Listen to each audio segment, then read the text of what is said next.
OP Singh साहब आ गए हैं अवधेश जी। नमस्कार सिंह साहब। अच्छा सर, नमस्कार सर। सर नमस्कार, ओपी सिंह सर। सर का माइक अभी म्यूट है। नकुल जी काइंडली अनम्यूट करवा दीजिए सर को। अब देखिए। बिल्कुल बहुत बढ़िया आवाज आ रही है। सुनाई दे? जी सर, जी सर, जी सर, बिल्कुल सुन पा रहे हैं सर। बहुत बहुत सुनाई स्वागत दे है सर रहा आपका। है? जी जी धन्यवाद। सर नमस्कार। सुनाई दे रहा है ना? आ रहा है सर, बहुत बढ़िया आवाज आ रहा है नैनीताल से। आप आवाज क्लियर है सर? अच्छा। जी, प्रणाम सर। ठीक है, थैंक यू। रमेश साहब हैं अवधेश जी, ये बिहार जी जी। स्टेट फायर सर्विस के फायर हेड रहे हैं। अरे वाह, क्या बात है। सर नमस्कार रमेश जी। नमस्कार। नमस्कार नमस्कार। रमेश जी नमस्कार।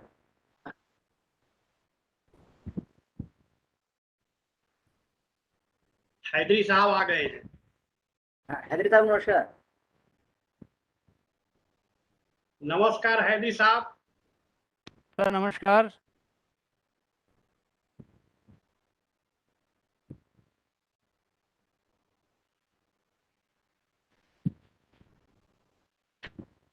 रविंद्र साहब हैं, आ गए हैं।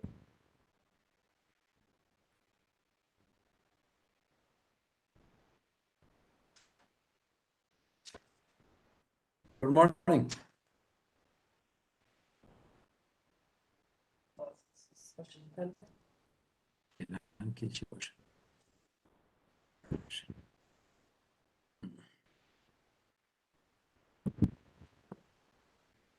And Dr. Shinam is also connected, sir. Nakul ji.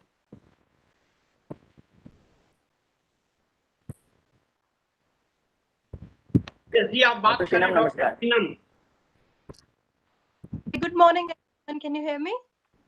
Yeah, ma'am. Very well. We can hear you. आवाज आ रही है जी. So, Welcome, welcome. someone, thank you.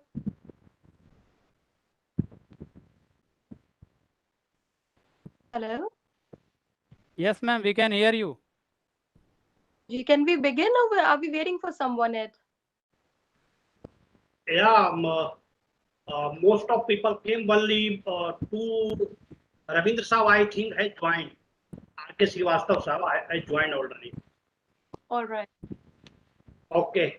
और Anwarul from Professor Anwarul from Bangladesh has joined Avdesh ji. Okay, okay, sir. Welcome.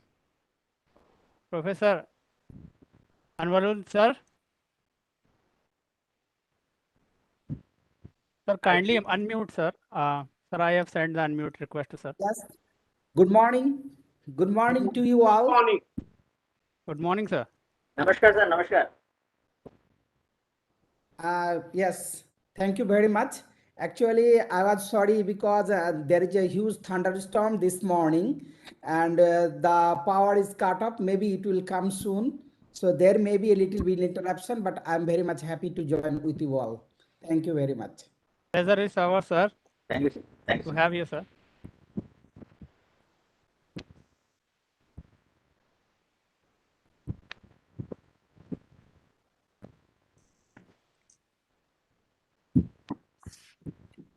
I think ये रविंद्र कुमार जो है वो R.K. Srivastava साहब ही है कि ना?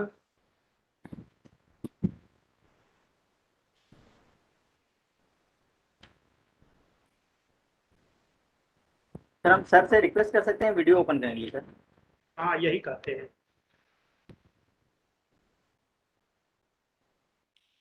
रविंद्र साहब नमस्कार। प्लीज आप अपना वीडियो ऑन कर दें, हम लोग पहचान जाएं आपको।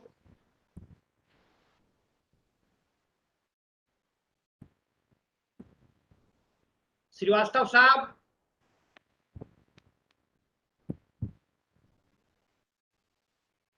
Ashish sir, Dr. Ghazal also joined from Aligarh. हाँ डॉक्टर गजल नमस्कार। नमस्कार। I think she is also muted. Yes वो हमारा इंजीनियर जो है वो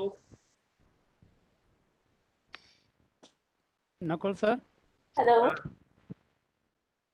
Yes, ma'am, we can hear you. Good morning, everyone. It's so nice to meet you all on this forum. नमस्कार नमस्कार। Same here, ma'am.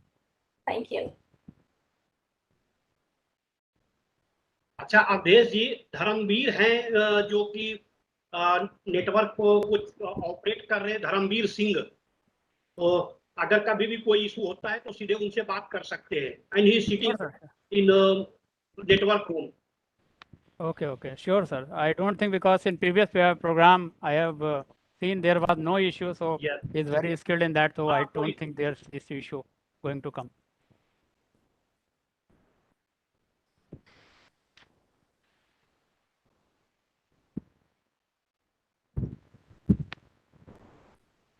मैं फोन ही कर लेता हूँ रविंद्र साहब को। एक कॉल कर लेते हैं रविंद्र साहब को, उसके बाद स्टार्ट करते हैं। Sure, sir. जी जी जी जी।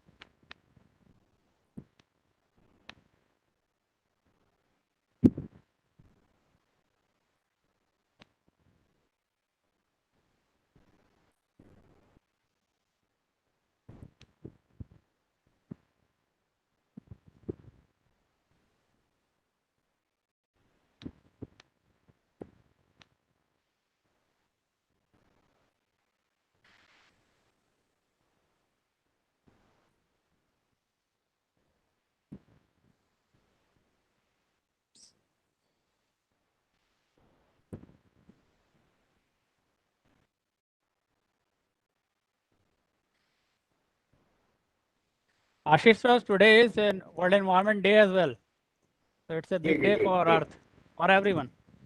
नहीं बिल्कुल बिल्कुल।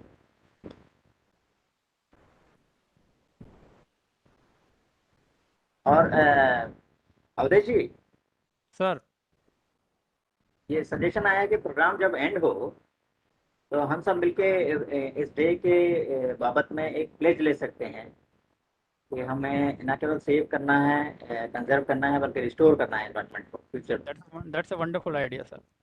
है ना। इन कंसोनेंस विद जो टिकट नया जो अभी लॉन्च हुआ है इवेंट का, Right, मतलब right, पहली right. बार हम रिस्टोरेशन की बात कर रहे हैं, तो वो थोड़ा सा आप एड्रेस कर लीजिएगा।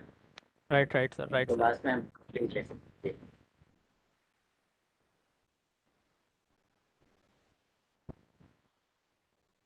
The best part is here participants from many countries are connected, so that's why it's जी right topic, right platform as well.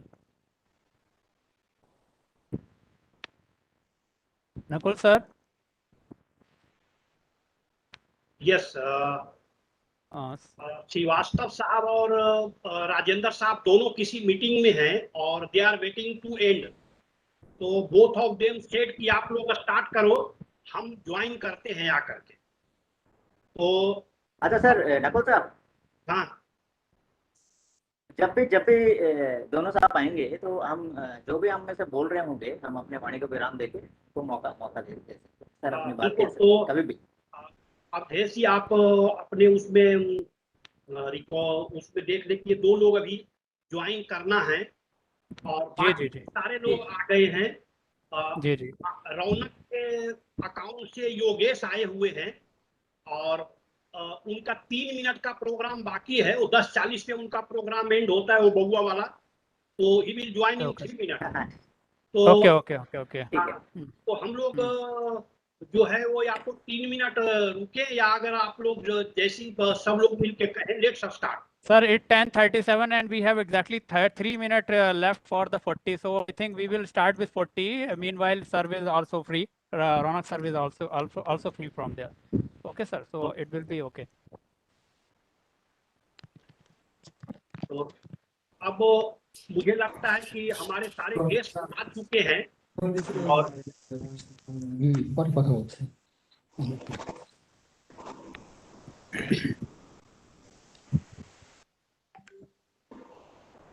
हम बाकी सभी अपना माइक म्यूट कर देते हैं। Right. Right.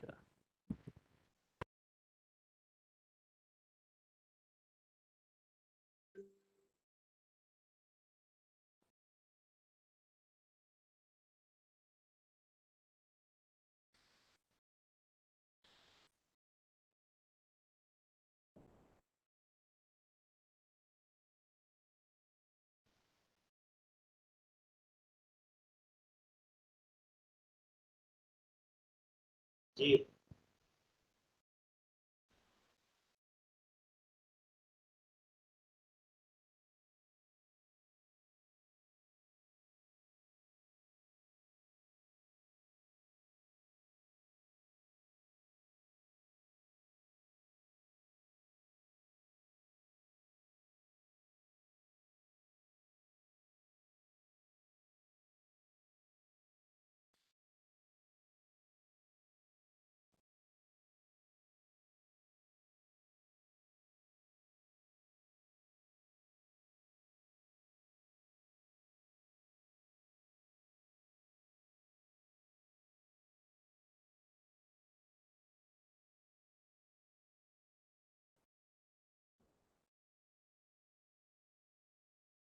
Nakul sir.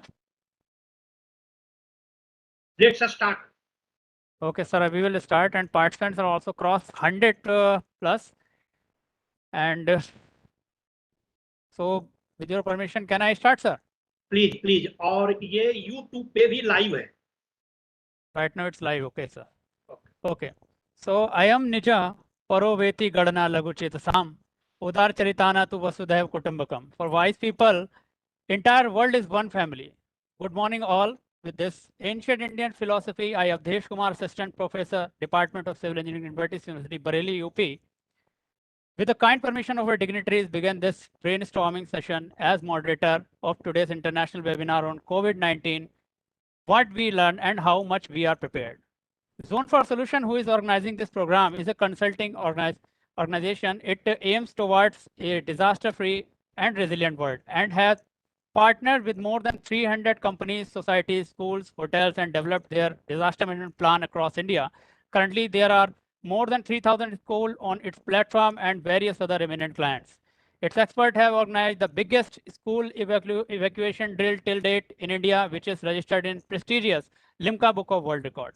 Currently, whole world is dealing with global catastrophe COVID-19. Almost all countries and government of India as well are using various measures during pandemic to minimize the impact of COVID-19. South Asia region, SAR, comprising countries of Afghanistan, Bangladesh, Bhutan, India, Maldives, Nepal, Pakistan, and Sri Lanka of Asia already is facing a great challenge to its sustainable economic growth. While dealing with the global and regional threat of all kinds of natural and man-made hazards, South Asia, the home of 1/5 of the humanity, has perennially been a hotspot of almost all hydrometeorological and geological disasters. There has been phenomenal increase in the frequency, severity, and unpredictability in the recent years due to changing climate. Coming back to our line, during the regional conference of SAARC countries, Government of India called for joint regional response to the pandemic and creation of emergency fund through the regional organization. It was also proposed to create a common research platform to coordinate research within the South Asia region and creating a common framework for telemedicine. The SAARC Disaster Management Center Secretariat later launched a website for information related to pandemic in member country. Thus, based on above issues and challenges being faced by various South Asian countries, Zone for Solution organizing today panel discussion amongst representatives from health and disaster management sectors of South Asian countries and rest of the world. Objective of the programs are discussion on recurring due to pandemic, impact of pandemic on challenges for community and society, how to mitigate the impact of pandemic mutually, future preparedness, and way forward. I am confident that this program will help all the faculties, academicians, research scholars, government officials, representatives of private firms, NGOs, etc., and especially students who are participating from various countries today in this program. To begin with our program and now to welcome our eminent guest and panelists, I would like to invite Director, Zone for Solution, as well as convener of today's program, Shri Nakul Tarun sir. Or please, sir, over to you. Thank you, Avdeshji. All the dignitaries present in this virtual meeting, senior officials from government of different countries, my dear colleagues, it is indeed an honor and great pleasure to welcome you all on behalf of Zone 4 Solution India. Today in this panel discussion on key learning of global catastrophe COVID-19 in South Asia, with great privilege, I want to inform that more than 115 participants here and near about the same number on YouTube participating in this virtual panel discussion. Namaskar. I extend greetings to Muhammad Qasim Haidari, Deputy Minister, Disaster Management, Afghanistan. Mukul sir. Rajendra Singh ji, member NDMA. Sir, your Dr. mic is muted, please. Your mic is muted. No, ma, I am not here. Ma'am, Avdesh, you- Not getting yes, your sir. voice. Sir, you are audible, very well Audible, audible sir. to us. Yes, sir. Carry I on, think carry there is an issue to ma'am's side. Please continue, sir. So I was welcoming our speakers of the day, Sri Rajendra Singh, member NDMA India. Can you hear me? Please ये कौन बोल रही है, इनको धर्मवीर देखिए, please help करिए. Doctor R के I would like to Dharmveer sir to kindly assist, sir. Dharmveer sir. Doctor R के श्रीवास्तव साहब, IAS retired, ex JSDM and ex chairman Airport Authority of India. Dr. Muhammad Anwarul Abadin, professor, Bangladesh Agriculture University. Dr. OP Singh ji, ex DG NDRF, and today he is a national security advisor to country of a Scotland Yard, a Scotland Bank. Sri Ashish Panda ji, faculty member NIDM. RJ Raunak, very popular among radio lovers, including me. He is a very popular. I think yes, and how I can forget Srimati Santa Pandey, Managing Director, Asia Energy Solution Private Limited, Nepal. Dr. Seema Arora, Internal Medicine from United Kingdom, and my friend Sri Avdesh Kumar ji, Associate Professor, Invertis University. I want to thank you all with immense pleasure and gratitude for agreeing and taking out your valuable time to join and add value to this program. It is pertinent to mention here that last few decades, as Avdesh ji told in beginning, have seen exponential increase in disaster striking different part of globe, including South Asia. Disaster disrupt and have long-term impact on livelihood, health, education, and gender dynamics. It is now widely accepted that disasters are not unavoidable. Interruption to development also to be dealt solely through rapid delivery of emergency relief, but the result of unmanaged risk within the development process itself. Avdesh ji already told, South Asia is home of 1/5 of humanity. Since size and vulnerability, coping capacity, human resource, and technological enhancement of various South Asian countries are at different levels. So a coordinated response to this pandemic through regional cooperation, or you can say regional cooperation, is now need of an hour. For example, Sri Lanka and Maldives is grappling with third wave. India, Nepal, Afghanistan fighting with the second wave. So we can supplement each other with our experiences and learn to mitigate the impact of COVID-19 in most effective way. The objective of this program is discussion of recurring challenges due to pandemic, like closure of academic institutions,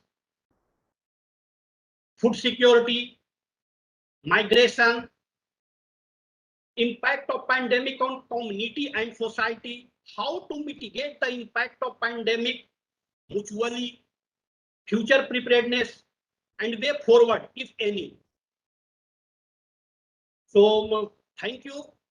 I have a little request also, very small request.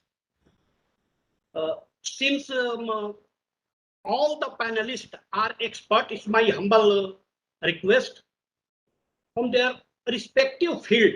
I'm seeing this panel has average experience of near about 30 years. So you can say we are taking the Gyan from a 300-year experience. So I will request you all to kindly keep your views and thoughts, experiences within 10 to 12 or 13 minutes as provided to each of the respected panelists. Thank you. Abdeshji, please take forward. Thank you, Nakul sir, for your insightful welcome address and setting the context of International Brainstorming webinar as well. You wonderfully explained how to mitigate the COVID-19 and miscellaneous challenges associated with this via regional and various international cooperation. Thank you so much, sir. And now, with kind permission of our dignitaries, and I would like to begin the inaugural session of our program. And in this line, first of all, the person and our guest. Yeah, I can see him, sir. So you take the name, otherwise he not required any introduction. His voice is enough. A TV anchor, entertainer, and Asia's most followed radio personality. He's doing wonderful job in spreading awareness about appropriate COVID-19 behavior with his interactive programs. Youth literally loves him, and me too, and we all. So we are honored with your benign presence as our eminent guest, sir. And I would like to request to none other than R.J. Ronak, sir. Please share your words of wisdom with the August gathering, please. Over to you, sir.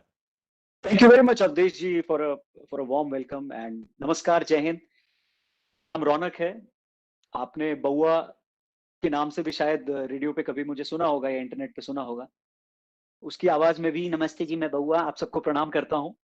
And I'm thankful to Zone for Solution for organizing such innovative conference where we can learn from each other's experience for controlling this global pandemic. But I would like to begin my speech with Shanti Part. Om Sarve Bhavanti Sukhina, Sarve Santu Niramaya, Sarve Bhadrani Pashyantu Ma Kashya Dukh Bhag Bhave. Om Shanti, Shanti, Shanti. Our rishis, how beautifully they have envisioned the importance of collective well-being. आज हमें उसकी importance पता चल रही है. Thousands of years ago, they have, envisioned this. But we have realized the importance of herd immunity now due to pandemic. So today, all of us are going to speak, and I'm also going to speak about the role of media in managing COVID. And I personally believe, जैसे लोहे को लोहा काटता है, वैसे ही COVID positive को positive media ही हरा सकता है. I believe by spreading positivity, we can reduce COVID positive cases. And that's what we have seen, we have learned, and we have experienced. And according to me, media should spread solution-oriented information. That is very, very important and vital in such tough time. I would like to explain the role of media in this COVID time by giving one illustration. Just imagine at our family level, जब भी हम अपने परिवार के बारे में सोचते हैं, if there are 4 people in the family or 6 people in the family, suppose there is a student who could not do good in examination and he or she failed, or someone who lost his job, or we lost our dear ones in the family. Generally, what we do, we try to tell them that, okay, we always try to tell them that, please just be positive. If you're in the examination, things will be fine. We try harder. In case of someone who has lost the job, we always tell them, don't worry, things will be fine. You'll be back on track. And similarly, if someone lost their deal,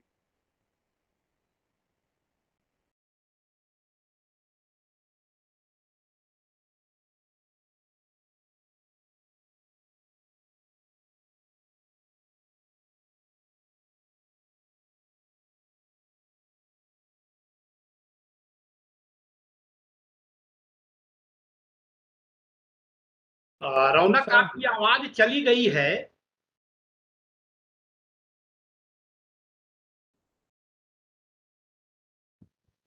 Yogesh, आप हैं online?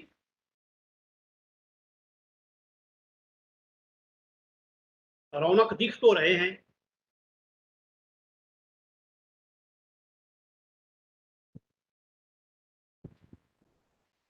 Ronak sir, we can't hear your voice.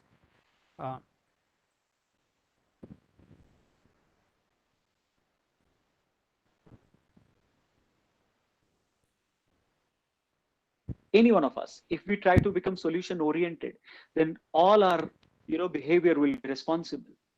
We'll behave responsibly. Our action will be conscious. So we'll do what is needed for the situation. Similarly, through our channel, through our programs, we have done so many things and in different phases. So 3 things I would like to add, which we did during the wave 1 and wave 2 also. So the first thing which we did is to appreciate the efforts of frontline COVID health workers and motivate them, because they are the people who are fighting on front. So talking about them, telling inspiring stories about their courage, and telling more and more people that even if you're getting sick, or if virus catches you, then there are people who are going to take care of you, because they have taken care of millions of people. So appreciating the effort of COVID warriors, healthcare workers. Second thing which we did was amplifying the COVID survivor recovery story, because that is the most important thing. If we keep spreading the thing, which will create panic in people, then probably that will make them even more sick. So telling about the survivor story. Even I was COVID positive last month, last to last month, and it was very difficult time for me and for my family. But luckily we got a family and we got some lovely people around, जिन्होंने हमको help करी इस pandemic से, इस virus से निकलने में. So telling about the survivor story is also very important, because people who are infected, they're already in pain, their family is in pain.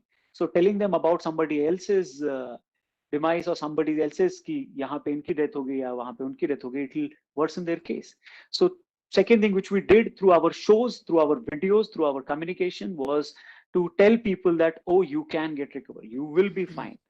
So, and the third thing, which was very, very important for all of us, use the right and appropriate use of social media, wherein we could help people in arranging multiple things, जो उनकी जरूरत का सबसे important चीजें थी इस वक्त उनकी लाइफ में, चाहे वो ऑक्सीजन हो या इंजेक्शंस हो या और भी सारी चीजें हो. So it was very important, and the role of social media was like in my life, I could see the exactly, the strength of social media actually came into picture. So, and which was very, very important for all of us. So whether it is media or social media, it was very vital for all of us to understand कि ये positivity को खत्म करने के लिए और COVID positive के rates को कम करने के लिए और people who are already positive उनको recover होने के लिए, the solution oriented approach is very important. And the positive news, positive stories, positive approach was very, very, very important. We applied that, we implemented that, and we saw some great results. In fact, I would like to repeat, in my own case, for 5 days, I was like almost gone. And during that time, I could see, I could watch, I could share only the positive stories about how people recovered. A 90-year-old woman recovered. A 100-year-old guy recovered. Someone in some country, he was 85, his oxygen was 39, and he recovered. So that gave us little confidence.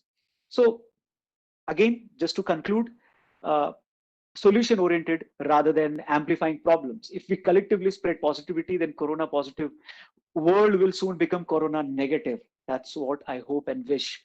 And once again, I would like to thank Zone for Solution for arranging such a solution-oriented conference wherein all of us are sharing our experiences and looking forward to implement if we get something nice. Thank you very much once again. आप सभी लोगों को और एक बार प्रणाम. Thank you, Ronak sir. Like always, you wonderfully explained the significance on. You shared your own personal experiences. Most important things. So COVID positivity can be interconnected with positive media, and not only media. You tell about the importance of social media as well. So all the 3 points you pivoted were very good. That appreciating the effort of COVID frontline warriors and people who are engaged in these type of efforts to keep the people safe. And telling survivor stories, and don't share the share the negative stories, so that panic not created among the masses, and right use of social media that you explained that it was very good in providing the people of oxygen, medicine, and all the necessary things that they are required in its abatement. Thank you so much, sir, for such a wonderful Thank you, insight. Abdeshji. Thank you, everyone. Thank you very much for inviting me. Dhanyawad. Thank you, sir. Thank you, sir. Namaskar. And namaskar, sir. And now, second, it's I think, sir, Rajan sir is there. नहीं, राजेंद्र साहब अभी तक join किए नहीं. हैदरी साहब को आप बुलाएं. Please call Mohammed Qasim Haidri and okay, so let's start inaugural. Maybe he will when he will join, we will take their sir's insights. And now I would like to invite Sir Qasim Haidri, sir, as our chief guest from Afghanistan, and is an Afghanistan Deputy Minister for Disaster Management and Humanitarian Affairs and Afghanistan National Focal Point on SFDR as well. He possesses vast experience and expertise of disaster management and humanitarian affairs. He has excellence in coordinating mainstreaming humanitarian assistance into multi-input area, development initiative, engaging in diplomatic affairs, as well as donor coordination with heads of donor agencies and government. His project management experience include fostering partnership, resource mobilization, and financial management, cross-cultural leadership, women and children policy advocacy, developing a system to monitor and evaluate programs using result-based management techniques, and the list is so long. So very warm welcome to India, sir, and over to you, sir. Thank you. Thank you, Nicole. I hope that the sound be clear, because today our internet is not working well. The energy power is coming from Tajikistan is scattered today at the way by the Taliban. So we are facing with a lot of challenge here. One is the big challenge is Taliban here in Afghanistan. So I hope that the sound be clear. Excellencies, all participants, professors, government officials, UN agencies, students, good morning and good afternoon and good evening, good night around the world. First of all, I want to say hello and assalamu alaikum wa rahmatullah. It's a great pleasure. I'm part of the guest speaker in today's event. Through this opportunity, I can share some key highlights from Afghanistan government on addressing COVID-19 pandemic.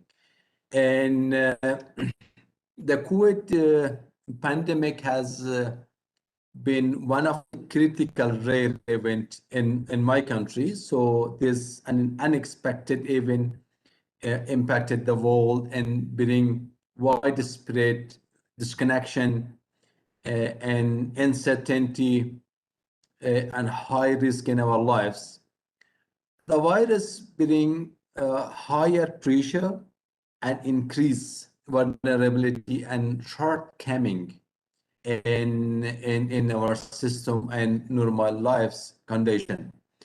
The pandemic impacted on livelihoods, particularly in our poor and disadvantaged group. So it's straight and posed the challenge to our health system and medical professionals how have been worked on the front line of the pandemic with the limited capacity and resources. The pandemic challenge all of us in the position of the leadership around the globe. And this reminds us to improve certain capacity and preparedness to keeping safe our system and being ready for the immediate, effective and efficient response. Just a short overview from the starting pandemic in Afghanistan. The virus arrived in Afghanistan at the end of February 2020 in Herat province. It's on the border with Iran. And the virus peaked in June last year with unaffected rate of 76%. This year, according to the Ministry of Public Health, in the report of June 3rd, that's 75,119 people across of the 34 provinces in the country confirmed that have had COVID-19. Some 59,963 people have recovered, and 3,034 people have died. At least 91 of our healthcare, only 400,547 people out of 32 million have been tested. So due to lack of the health resource, lack of the people coming from the forward to testing, as well as the absence of the national date register, confirmed case of the date from the COVID-19 are likely to be underreported over all Afghanistan. So it is honestly. So in the end day, we are tackling with the third wave. As you know, I think Nakul said second wave. No, it's not. It's a third wave of the COVID in the country, which is create critical concern about the mutation of the virus. The case also confirmed in Afghanistan. The Ministry of Public Health of Afghanistan was preparing contingencies for the potential third wave, which include scaling up surveillance at the border and improving testing and hospital preparedness across the country. And the government of Afghanistan moved fast to address the impact of the COVID-19 because of it. It was expected that the pandemic impact would be hard for the vulnerable people, and therefore the government focused on those living under the poverty and those who were, affected the worst, both from the virus and adverse effect of the lockdown. So the government established National Emergency Committee for the prevention of the COVID-19, the COVID Emergency Committee, CEC. That committee is led by the second vice president and Minister of the Public Health. So this committee met every 2 days to assess the situation and initial relevant action. So the National Disaster Management Commission, that's under the leadership of the first vice president, is coordinating the resource to the social economic impact of the pandemic. So the Provincial Disaster Management Committee is chaired by the provincial governor and the secretary by the provincial and my office, our office. So received fund from the special national government allocation to update hospitals and health clinics in view of the COVID-19 emergency and medical necessaries. So the PDMC were also involved with the humanitarian organization to provide, support to the most vulnerable population across the country. And honestly, ladies and gentlemen and all excellencies, just saying that something, the poverty is one of the most complex problems in Afghanistan. People which are facing today the COVID-19 pandemic made them even worse of the majority of the people. More on this year, we are facing the drought that is in the west and the central part of the country.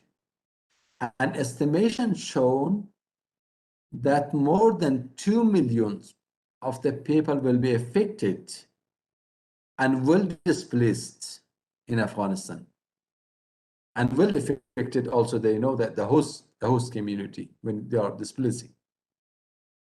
The Afghanistan National Disaster Management Authority developed a response plans to address the socio-economic impact of the drought. So the other problem is the food insecurity. This is also being the critical challenge in the situation. Those who are living in poverty is food insecure, and the government's effort made toward managing the situation despite of all the appropriate challenges. In February last year, the country lockdown challenge because of country after country was closing their border and economic. Fortunately, the government of Afghanistan could to secure the full cooperation of a Central Asia neighbor to keep the supply chain function. So the government of Afghanistan importantly support the system, includes the government, private sector to be function to providing service during the pandemic situation. Ministry of Health of the situation with the provision of the healthcare service to infected people, and other entities like IDLG, MRRD, and Kabul municipality use the citizen charter as existing vehicles for the support of the affected population through the food distribution across the country.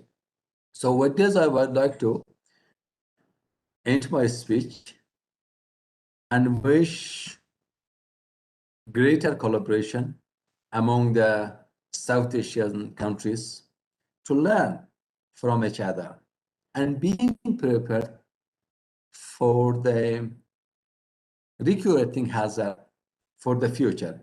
And 2 days, I think I was very busy with my office working. Before the meeting, I heard that 2 days the World National Day of Environment. So happy Environment Day. And we understand what we do in this 2 years COVID duration of the COVID, what we do with the environment of the world, of the earth. Thank you very much.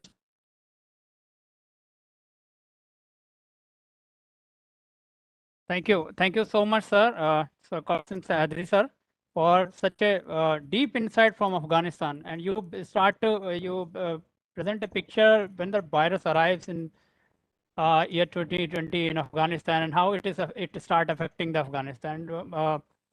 You indicate about the loopholes in reverting to this disaster, that like people have the effect not only of COVID-19, but adverse effect of lockdown were also a reason of their suffering. And for that, you discuss about the COVID-19 emergency committee that formed in your country. And one thing that I would like to highlight here of your speech, that poor people are disproportionately affected from any disaster. So it is established truth in disaster management.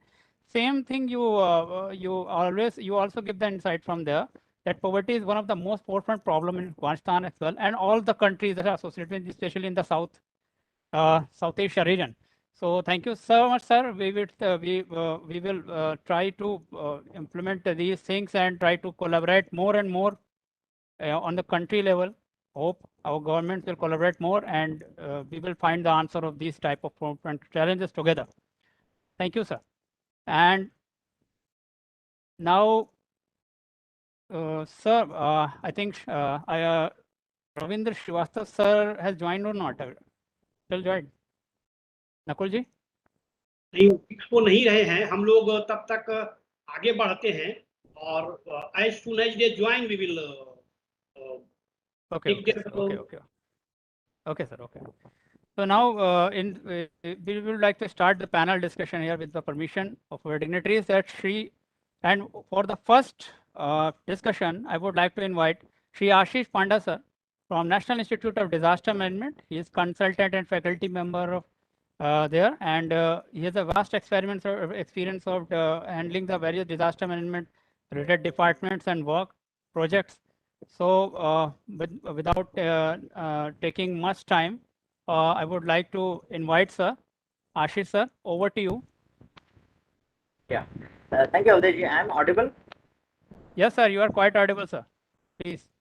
Sir, if there are some internet issues, then I can put up my video, if you suggest. Sure, sir, sure.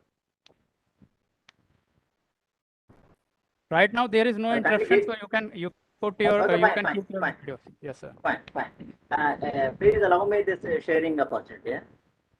I'll upload my. Dharmveer ji, kindly enable the sharing option to sir.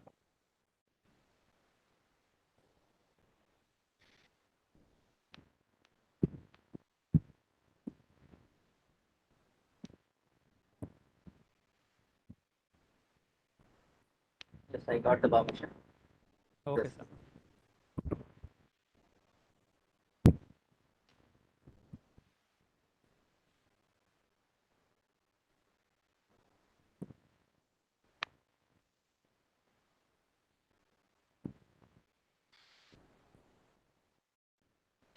देख पा रहे हैं अवधेश जी?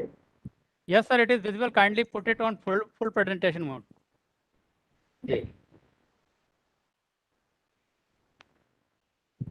अभी visible है? Yes, sir. It's on presentation mode. Okay, thank you. So very warm good morning to each and everybody present here. And incidentally, today is that World Environment Day. So happy World Environment Day. And we are observing the global impact of pandemic second wave, and we all have suffered, and the process is still going on. India luckily has bravely faced the challenge. We are the third country after US and Brazil to cross the fatality to the tune of 3 lakhs and plus. And in some of the places in recent past, the positivity rate has crossed even 36%. Out of every 100 persons that have been tested, 36 or more people have been found to be positive. That was the situation. But thankfully, despite the shortcomings, we are a country of 138 billion people, 1.38 billion people. We have tried and managed to curb the impact of this pandemic. And just yesterday's information that in the capital Delhi, the positivity rate has gone down to 0.6%. So that is a very wonderful achievement, I can say. So most of the places elsewhere also, it is now under control. But as there is a sure chance of a third wave in near future, we have to keep ourselves prepared for the worst. And as rightly mentioned in the Sendai framework for disaster risk reduction, and also Honorable Prime Minister's 10-point agenda with respect to disaster risk management, that unless we identify the disaster risks, we're not going to find solutions with respect to how to protect ourselves in times to come. So that's why, from Indian perspective, I've been given this opportunity in next 10 to 12 minutes. I will sort out those kinds of issues and challenges that we have faced, the lessons learned basically in this pandemic second phase especially, and the kind of preparedness that should be there with us. So I will briefly talk about that. So thank you so much for having me here. My slides are moving, Avdeshji? Yes, sir. We can see. Some of the segments, some of the segments that I want to highlight is, one is health infrastructure in our country. 1.38 billion population, so there will always be huge gap in demand and supply with respect to the number of hospital beds, with respect to oxygen supply, associated beds, and then ventilators and things like that. And there is supply chain management issue also. The last mile connectivity in any kind of disaster, that is very important. So that is one issue in our country. We have 3 tiers of city structure, but other than that, most of the population is living in village and block level areas. So we have also observed black marketing and hoarding of essential drugs in these times of pandemics. And then issues of non-COVID patients, they're not getting proper treatment and attention that they should be getting, because most of the hospitals have been turned into COVID hospitals.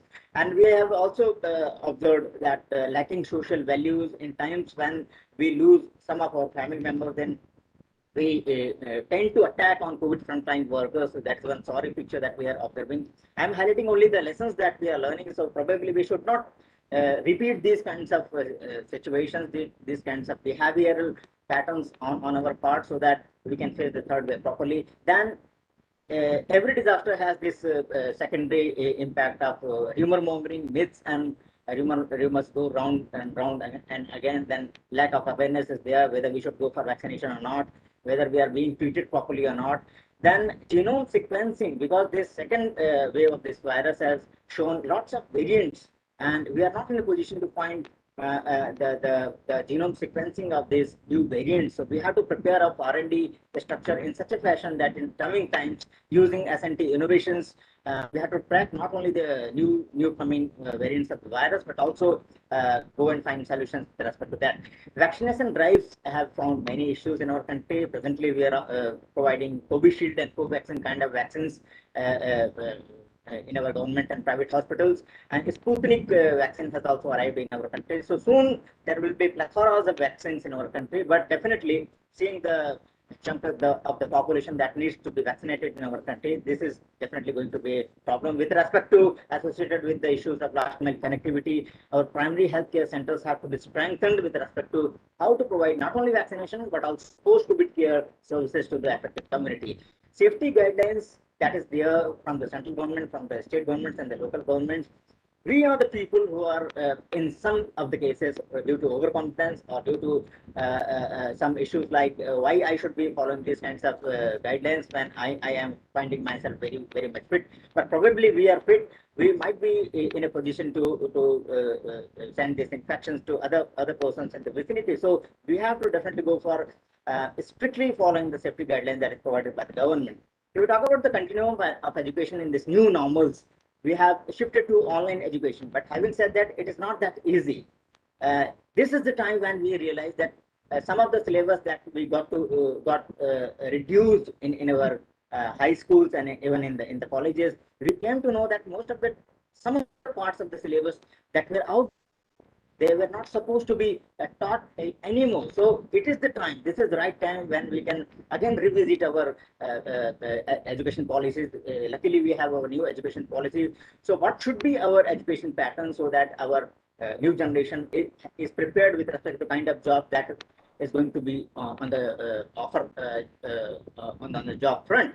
So digital divide is another issue. Online education on the paper, it looks very easy and smooth functioning, but we are having issues with respect to the gadgets that our children are not having in places. And even if the governments are providing the gadgets, the net connectivity is not there in some of the places in our country. That last mile reach is very important with respect to digital divide on the education front. Then parents are losing jobs as far as private sectors are concerned. So they find it very difficult to provide fee to the schools, and in some of the cases, their children have to be dropped out of the school. So these kinds of situations are that we have to face, and we have to find solutions with respect to that. Then schools have to make themselves pandemic safe. Until unless they are safe that way, then they are not in a position to start the schools. And in this suppose end of this pandemic, second wave of this pandemic, we are not in a position probably to start our schools so that children can come and get face-to-face education. See, online education will never be a substitute, right substitute to the face-to-face education. In the new normals, it has to be a complete and beautiful blend of both the technologies, both online education, both face-to-face education should be there.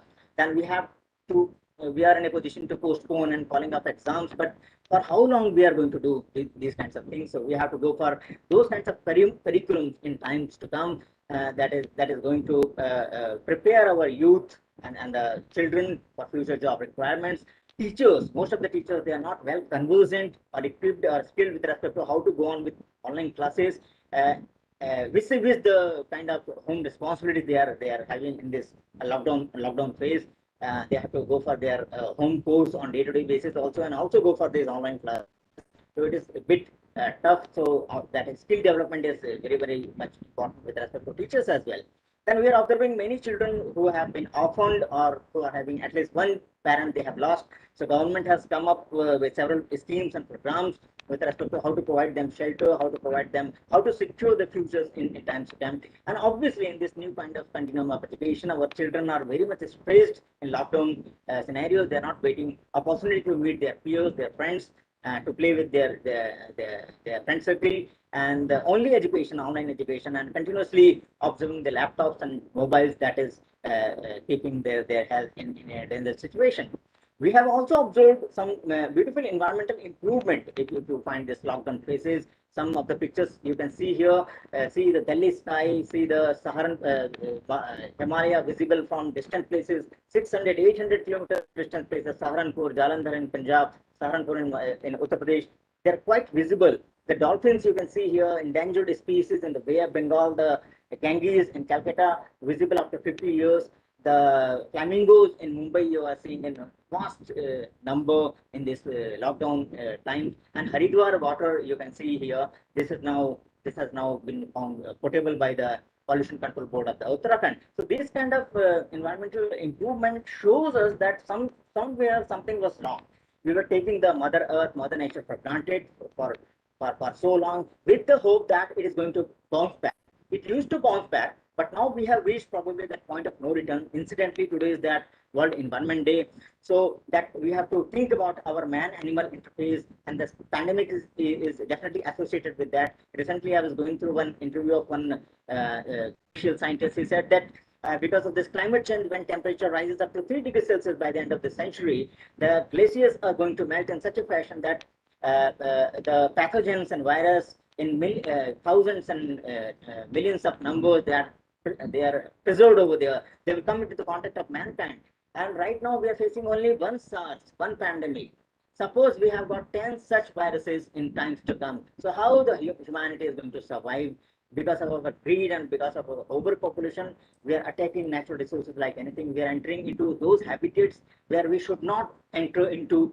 So that encroachment into those ecosystems is endangering our ecosystems, and we have to really think about that. So loss of biodiversity and ecosystem restoration, that pledge that United Nations has taken for the 2021 to 2030 with respect to restoration of ecosystem, this is a new concept. So probably this is going to lessen the speed of that sixth mass extinction that we are into it, because of our anthropogenic reasons that extinction rate has increased like anything. So we have to sincerely think what we can do with respect to ecosystem restoration in times to come. This is one important lesson that we have learned during this pandemic times. If we talk about the economy and livelihood, because of the lockdown and closure of industries, we have observed loss in economy. Our GDP has gone down drastically, and definitely it affects the growth of the nation. It gets compromised, and in the private sector, specifically in the medium range industries, in small sector industries, we have observed lots of losses of jobs and livelihoods. You must have observed migrant laborers shifting from Maharashtra to states like Bihar, Chhattisgarh, and West Bengal, and things like that. So when they go back, what is going to happen to their family? Where we are in a position to provide them jobs, where we are able to provide education to their children and things like that. We have lack of insurance. This is one important lesson that we have learned during this phase of time, to support these downtrodden families of our society in times of this pandemic. So pressure comes on government machineries to provide them financial sustenance, alternate jobs, and ration and things like that. So until unless we build a system of disaster insurance to support them, it is going to be very, very difficult. Government can't all alone do everything on its own. So insurance companies have to come forward.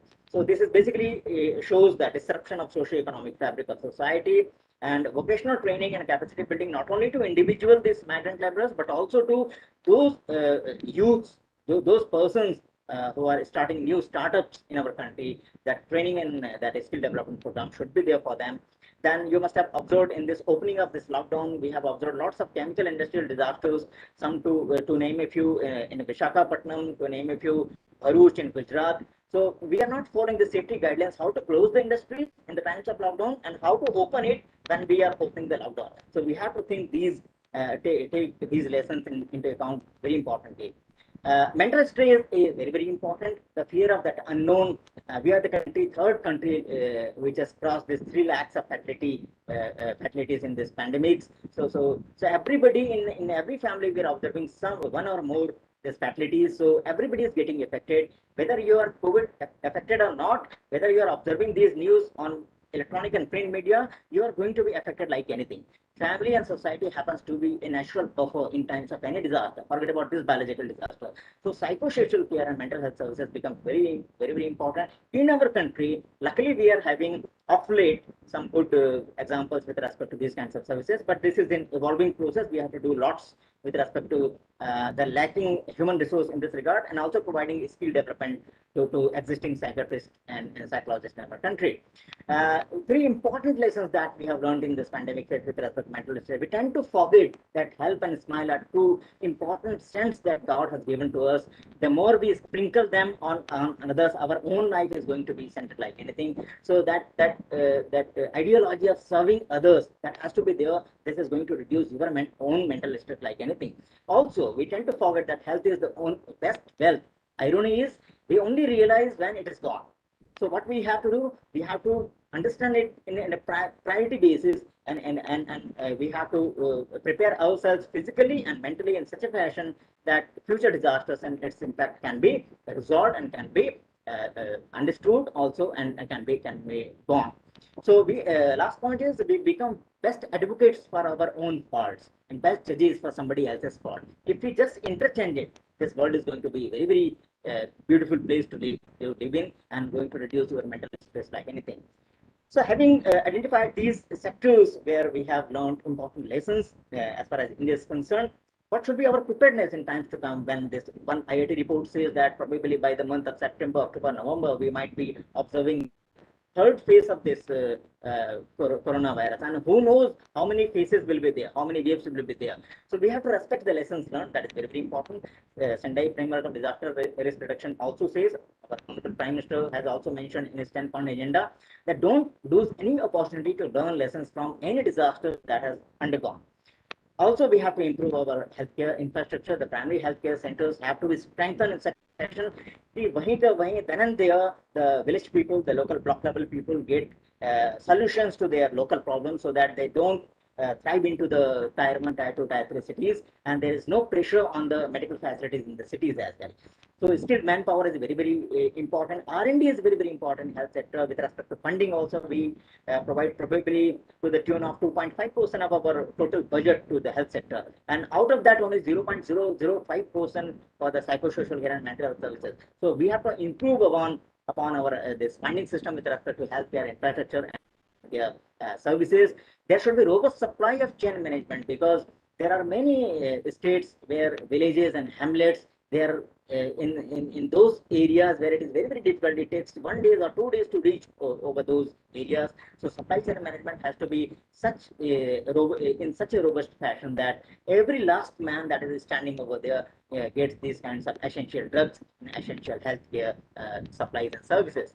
Then, in a country where the ratio of population and skilled manpower with respect to medical professionals, that is very, very poor. So we have to go for digital health. Telemedicine has to be promoted like anything, so that doctors are sitting somewhere. The patient doesn't need to go always to meet the doctor, and through telemedicine, these services can be provided. Awareness generation and capacity building, like this program that we are running, this is international program. These kinds of programs are very, very important, so that rumor mongering can be stopped. Positive that news that Ronak sir talked about, that can be spread over the masses, so that losses and impacts of disasters can be minimized. And school safety is very, very important aspect with respect to how to make themselves safe with respect to biological disasters like this pandemic, so that parents feel safe sending their children over to the school when this second phase comes down. There should be blended mix of online education and face-to-face classes. I have already spoken about. The small and medium scale industries, we have to strengthen it in such a fashion in every state that is in our country, so that migrant laborers find job then and there. They don't need to go to other states to find jobs. And local employment is very, very important. Insurance is a very important sector that we have to think upon, and we have to strengthen this sector.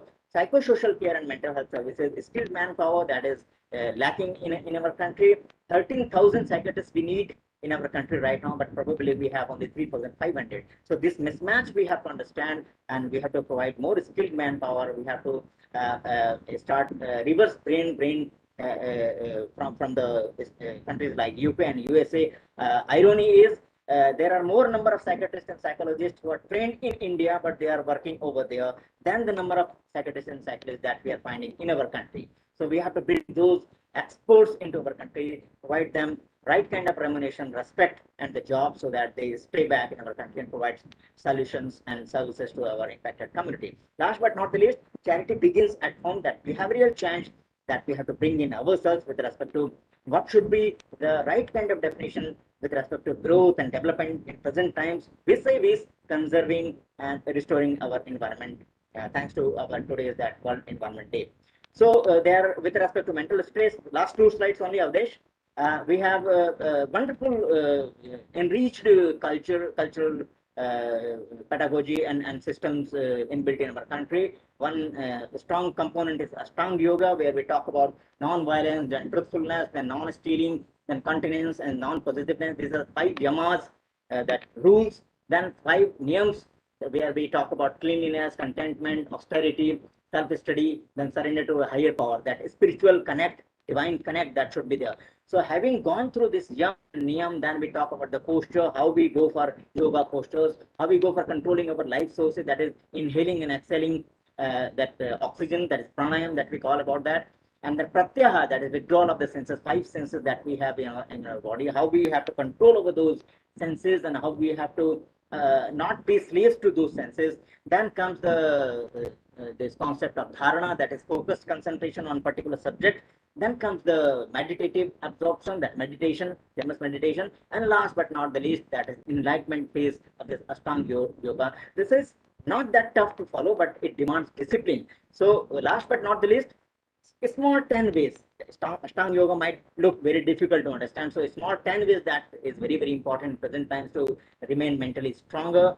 At least every day, 15 minutes we have to take to self-reflect in this times of cutthroat competition and in this times of the mental stress times of pandemic. We are not talking to ourselves. That self-reflection is very, very important. At least we have to put one tough thing before ourselves every day so that we are challenging our mental and physical faculties. Then we have to give up one bad habit. The thing you observe as a bad habit, you try to go away from that bad habit on a day-to-day basis. We have to develop positive self-talk. We have to identify challenges and set goals so that our mental faculties are always on work. And we have to identify our strengths and weaknesses. Like in management, we go for SWOT analysis: strength, weakness, opportunity, threats. So we have to bring those management skills also for our body and mind.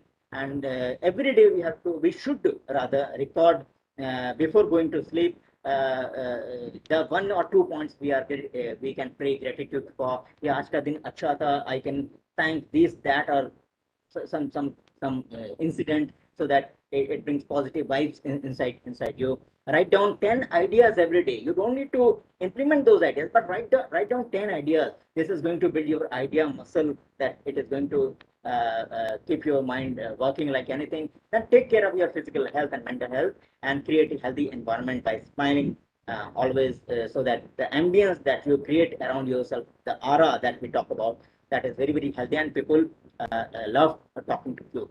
Last but not the least, failure to prepare is preparing to fail. That is the message from this talk. So that is the important lesson, that we have to prepare ourselves for the forthcoming, that 3rd wave of this pandemic. Thank you so much for having me here. Thank you. Thank you, Ashish sir, for your informative presentation. It was full of information regarding health insurance infrastructure, and you stress upon one issue, you raise issue that I would like to record here. That was the black marketing, hoarding-like habits also start emerging in the society, and it is a society where Mahatma Gandhi said that earth have enough resources to fulfill man's need, but not to fulfill man's greed.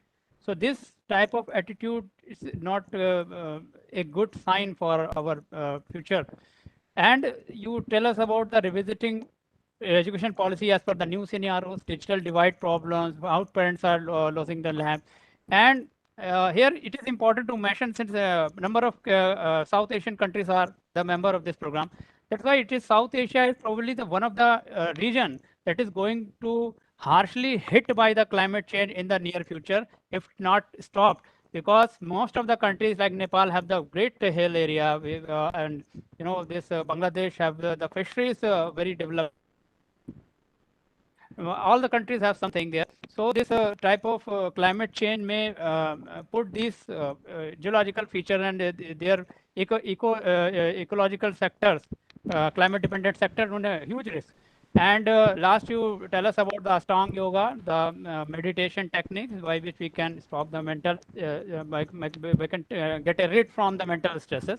Thank you so much for such an informative presentation. And now we have, and this presentation is especially important because my students also demand a speaker from Nepal because they belong from there. And there are certain issues and certain questions to them. So I would like to invite Shanta Pandey ma'am, and she is working as Managing Director of Asia Energy Solution Private Limited in Nepal, Kathmandu. Before she was the media house of Nepal, has experience of mobilization of community for DRR. And thank you so much, ma'am, for agreeing to give us your valuable time with us. Over to you, ma'am. Okay, thank you, sir. Namaskar, very good morning. First of all, I'd like to express my respect and heartfelt tribute to all those health workers and caretakers of almost 1,15,000 who lost their life due to COVID-19 during the treatment of corona patient. And I express my condolence to all those who lost their life due to corona. Also, heartfelt regards to the health workers who have been working day and night to save the patient, corona patient. Currently, there is a lockdown in Nepal. If you look at the impact of corona lockdowns, it is affecting the health, economic, and social aspect of all region, caste, and ethnicities. Very lower, and middle class are particularly affected by the coronavirus. They have to go out every day to work because they have to run their daily lives. You haven't seen the pain of family working from the morning to late evening only for the evening meal. They are more likely to be infected and have a higher mortality rated in that community due to the compulsion to go out in living the daily life of most of the people has been offsetting due to the lockdown that started in the midst of the corona epidemic. Mental stress in increasing among the people due to various reasons, due to many diseases. Some relatives have been victims of the stress and mental illnesses due to the loss of their relatives and friends. In in additional to that, when some people are struggling to make inmates, it has made the mental problems worse. According to current statistics, the number of mentally ill people in Nepal is about 59%. Recently, big and small, the number of government and private hospital in Nepal is 6,934. Great pressure of patient can be seen in all those hospital. The government of Nepal meanwhile has added 3,500 ICU and 2,000 ventilator for treatment of corona patient. Even though it is not sufficient in our country with the population of about 30 million people, about 8,000, 9,000 corona infected patients have been found per day. There is no way to satisfy having by percentage quantities of ICU and ventilator. The outbreak of the corona epidemic is not just because we can't just fill the scheme of the corona infected patient. Lack of bed.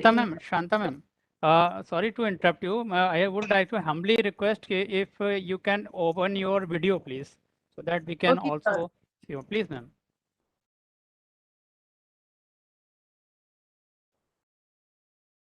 Start was, sir? Right now, not ma'am. Yes, ma'am. Now we can see you. Please, ma'am. Please, please. Okay, thank you, sir.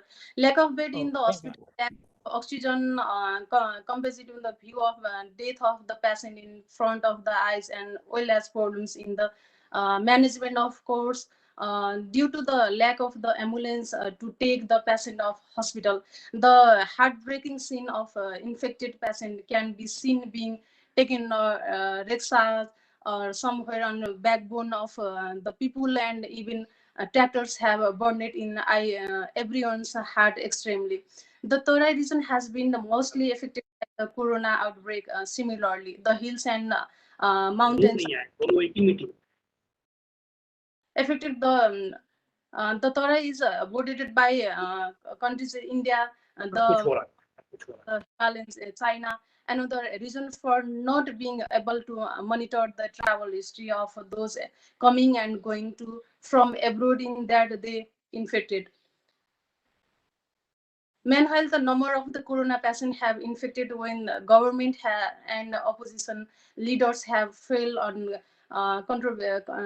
contribution and conflict of the release of opposition political parties or general confirmation and public events without following the critical are also responsible to extend more and more corona. Even today, the government does not seem is responsible and carrying the opposition is against the government. The government is only focused to the protection of the power and playing game of dirty politics and only for their chairs race.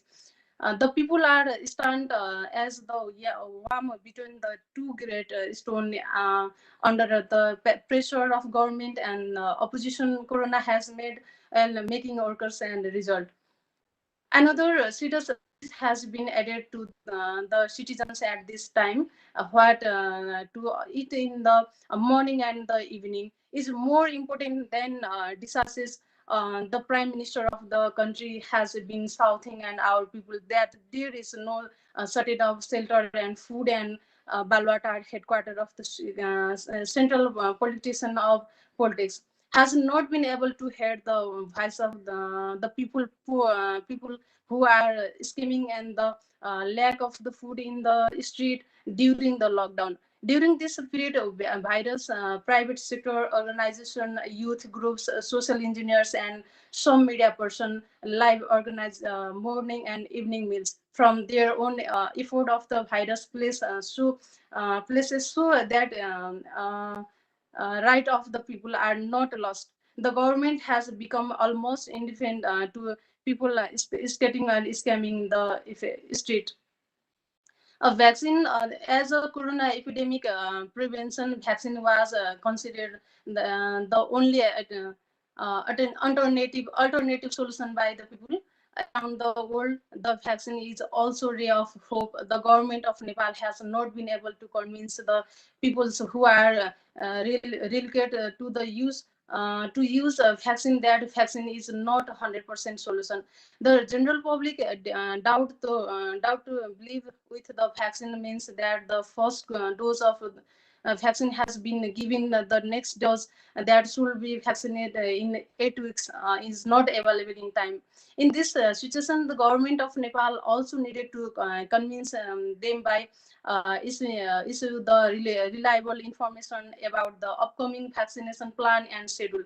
The first vaccination in Nepal come from India with a grant of 1 million dose of Covishield. Similarly, 1 lakh dose for and 1 million dose of Covishield have been pursued.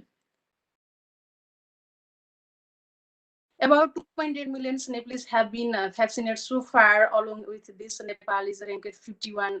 The list of vaccine Nepal received 8 lakh doses from China. 1 week ago, the Chinese president announced of the dose as well. Nepal received 2,000 doses of behalf of Prince Sheikh Nasruddin of Bahrain. With the introduction of vaccine in Nepal, the number of in Nepal Covishield vaccine from India or Covishield vaccine.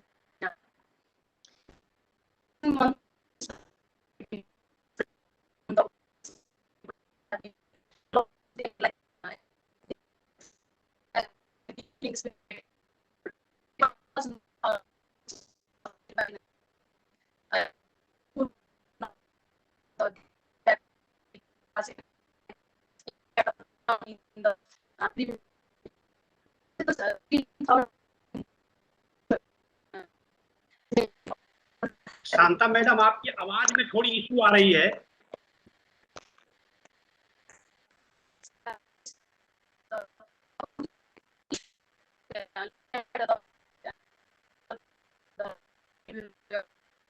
and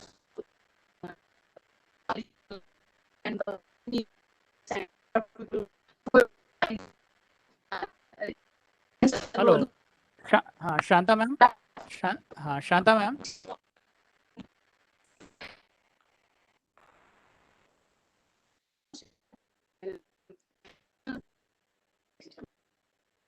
Hello, Shanta ma'am. You can turn your video off so that your band can hear you correctly, ma'am, because there is some problem in your voice. The signals are not good since. Please, you start, Shanta madam, please. You can switch ma'am, off your continue, video. Shanta ma'am, you can switch off your video and continue, please, ma'am. No, her voice is not coming. Shanta ma'am, kindly continue and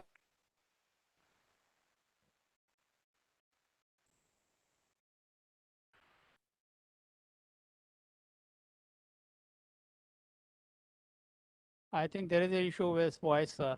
Nakul sir. Yeah, तो we can say कि हम इन्हें बाद में फिर लेते हैं, तब तक हम लोग नेक्स्ट को शुरू करते हैं. नेक्स्ट स्पीकर हमारे ma'am, I think sir, ma'am has turned her video off, so maybe her voice quality improve. Shanta ma'am, can you hear me? Hello, Shanta ma'am, can you hear me? Yes, sir. Okay, right. Yes, ma'am. Please continue, ma'am.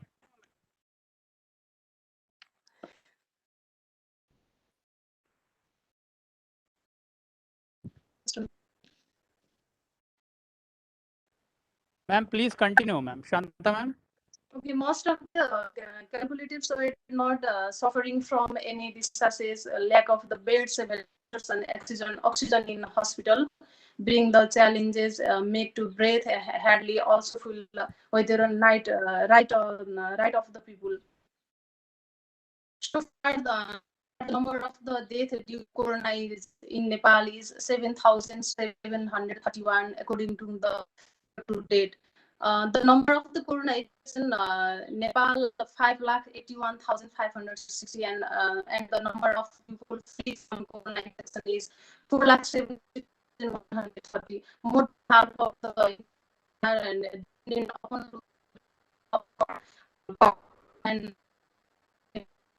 they are same with COVID-19.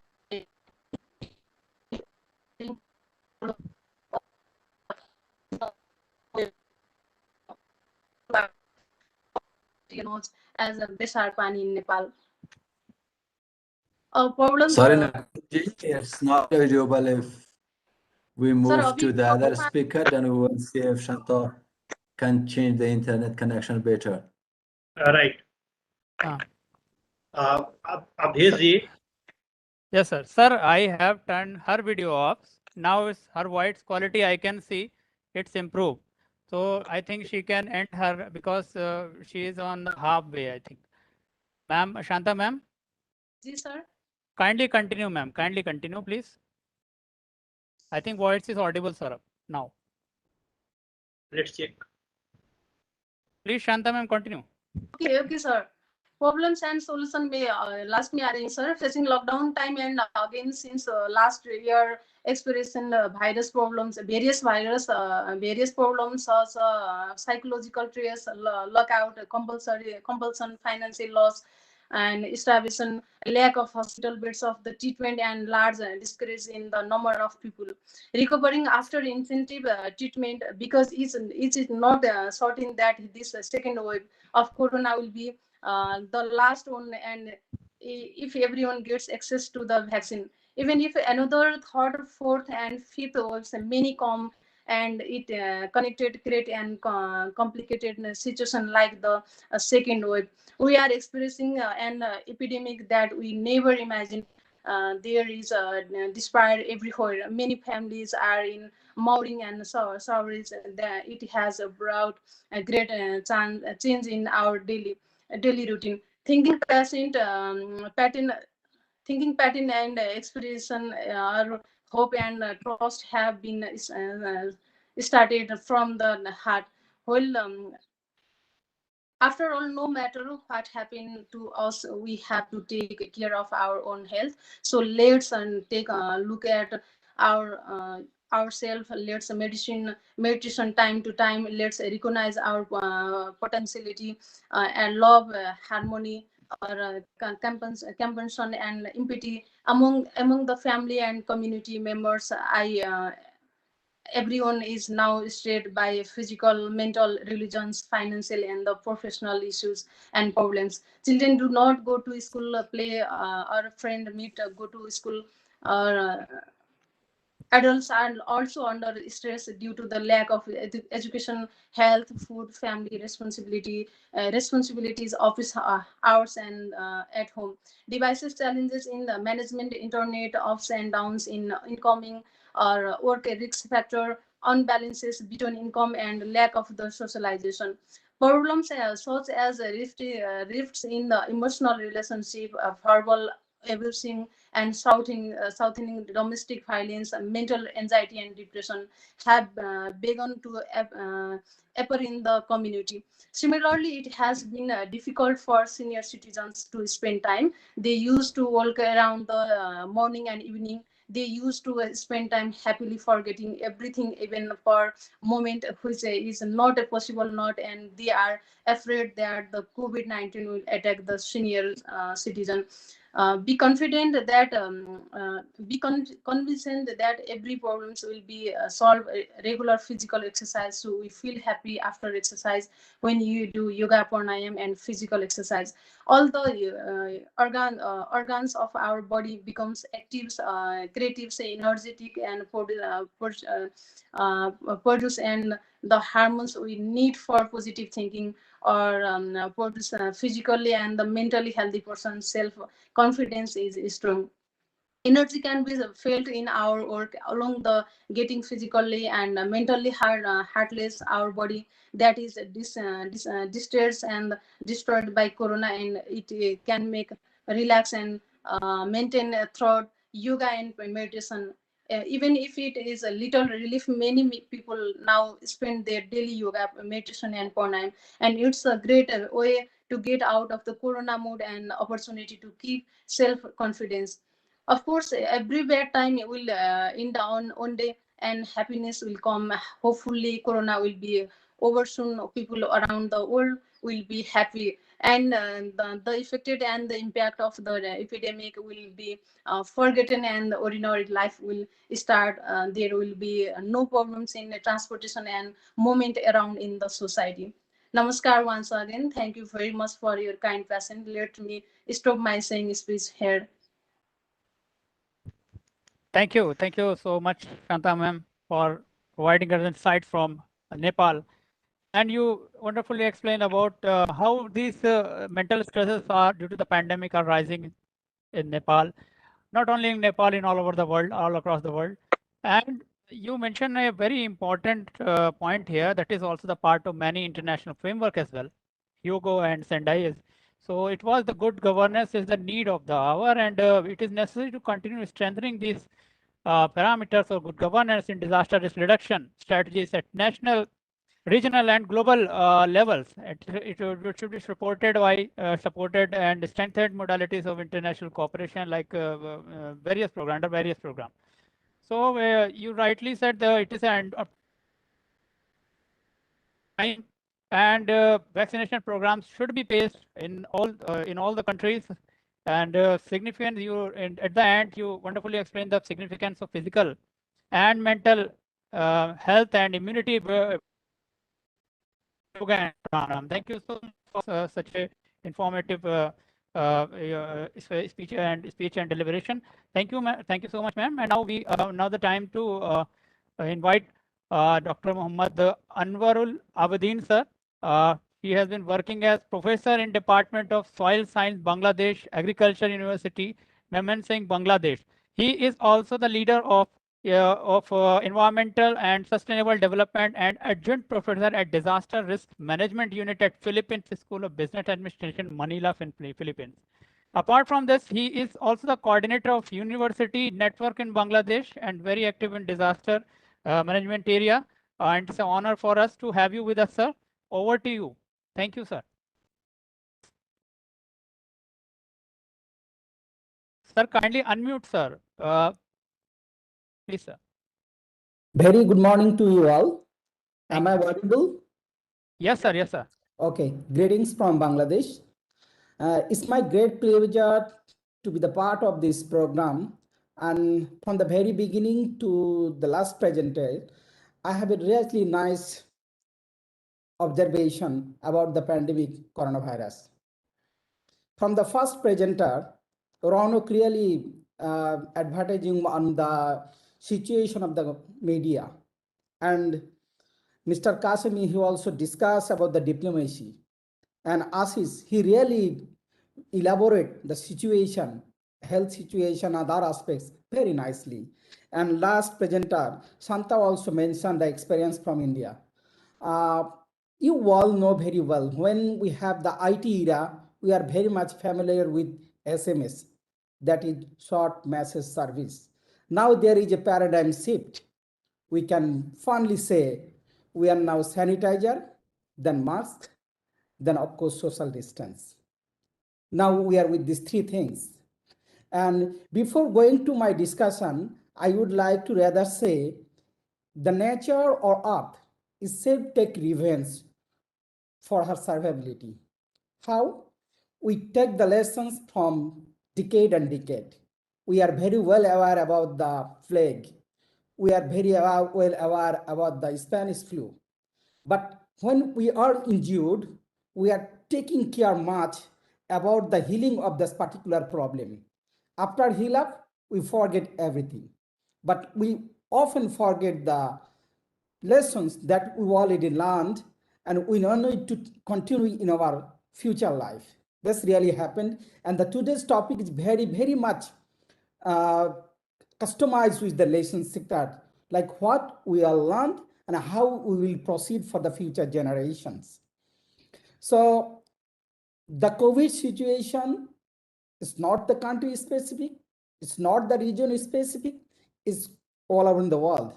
And it's really vary with the cultural differences, it varies with the socioeconomic status, it varies with the political settings, and of course, it varies with the structure of the government.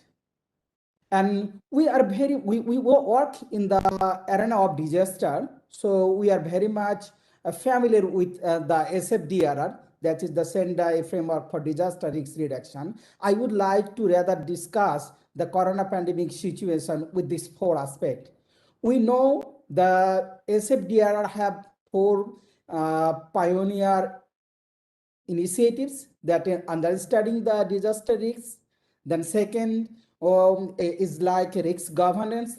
Then third is like investment. Fourth is like build back better, or how much we are prepared to combat any kind of calamities or any kind of pandemic or any kind of disaster. So the coronavirus first hit in Bangladesh is 7th March. And from the very beginning, I'm trying to with my group to publish a paper that entitled Novel Coronavirus Pandemic, the Role of Printing Media in Asia. If you have time, you have a look. It published in Frontiers. And we try to analyze 5 different countries, how they are trying to behave with the corona pandemic. We are working with Bangladesh, we are working with India, we are working with South Korea, we are working with Singapore, and we are working with Iran.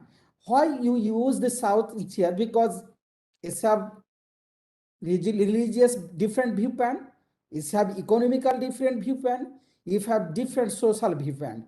And from the very beginning, we see if you go for the disaster risk understanding, that is the first pillar of SFDRR, we often neglect. It's like we are panicked, but we are not taking that much of care, like it will devastate the huge devastation in the form of casualty, in the form of economic loss, in the form of jobless, and in the form of our health situation. When the WHO always declare we are in a severe crisis, but we are blaming each other from where it arises, from where it will, how it will disseminate, and how it will create massive problem. We are not thinking about this.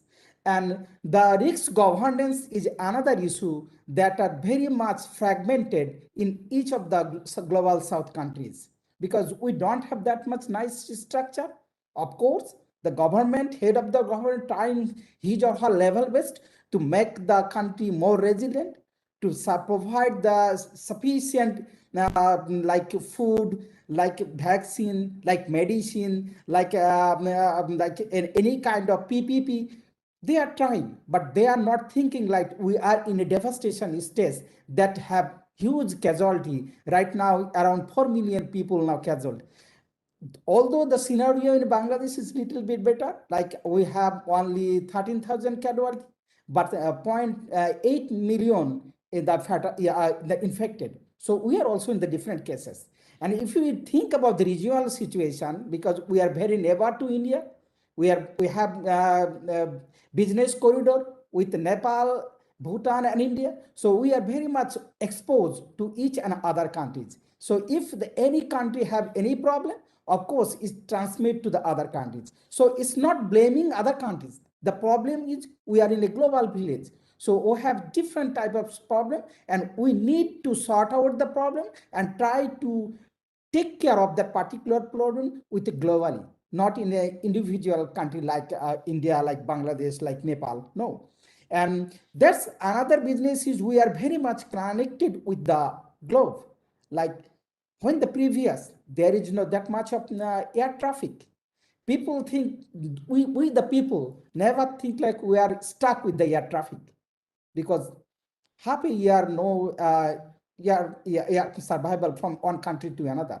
And there is a possibility to the pandemic situation of corona come from the Europe to our country, because from the beginning we are very well, but we are communicated with Asia, we are communicating with Europe, we are communicating with USA, we are communicating with the African countries. So it's also exposed to the other country as well. So that's also the thinking part, how much we are prepared with our governmental structure. And the third point, if we think about the investment, from the very beginning, the investment is really less. The day before yesterday, we had national budget for 1 year, and government already invest a huge amount of money. But the problem is where we need to provide that particular money in each sector. Like we need to provide the money for the health sector. There need a big investment. At the same time, we are in a growing economy. So we need to provide the investment or incentive, whatever we say in the SME, that means small and medium-sized entrepreneurship. We need to provide the support to the frontline victims, like the frontline fighters, healthcare giver, or who are working for the agriculture, for our food sufficiency, who are working for our economy, that means the garment sector. That's also be very promising. Like we need to invest more with the specific context of our country. From Bangladesh, maybe the government of India should think their own way, because people are losing their job. So they are very much frustrated and they have mental distortion. At the same time, when we are staying in the home, we have a problem of obesity. This also creates a big problem. I had a conversation with a doctor, and he said people are wearing masks, so there is a tendency of respiratory disease decreases, but the thinking they are in the stress condition, so they are facing the cardiovascular diseases, like different type of heart diseases. So one sense we are getting benefit, on the other sense we are losing the benefits. So this is more of the both side of the coin. So there have some possibility of good opportunity. At the same time, we have other opportunity. If we go for the education system, because I am from the educational system, yes, people are staying at home. They are using Team, they are using Zoom, they are using Google. So fine, they are taking lessons from at home. But the other side, they are in a severe different type, because you are staying a lot. So people need to be played during the afternoon, but they don't have. So this is another case of thing. And if all we want to build back better, the fourth point, the fourth pillar, then we need to work not only in a single specific country, not in a region, we need to work in a global. And we need a platform where we can work our efforts, provide our efforts globally, then we can disseminate our good practice that we have, that may be from the village, no problem. Because there is a lockdown system, but where there is 30% people in the below the poverty line, how they are staying at home? They need food. Their message is like, we are not worried about the corona because we need food for our survival. So there should be something like, we need a community initiatives, we need bottom-up approach, not always in the top-down approach. We need a regional collaboration like SARC collaboration, maybe ASEAN collaboration, maybe European collaboration, not in a single way, but in a holistic way that may be helpful for our perspective. And the other thing, we need more research-based initiatives. Not only maybe the desktop research, not only for the extensive WhatsApp, but we can have the like practitioner-based research. We have research and we need to implement in the field level.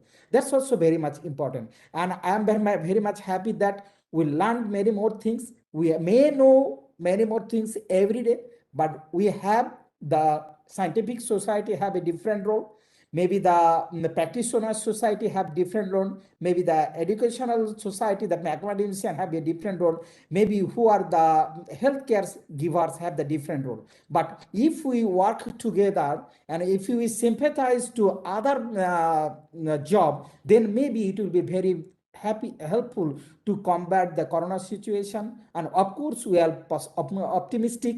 So we should find out the ray of our victory. Maybe corona will remove one day, of course, but the lessons that we learned from 2020, it should be kept in our mind for at least 100 years. That may helpful to cover any kind of pandemic situation, and it will boost up our mental health, physical health, and economic health as well. So thank you very much for patience sharing. And if I'm very much happy to work with you guys, and it will be a great privilege for me to listen from you all. Thank you very much.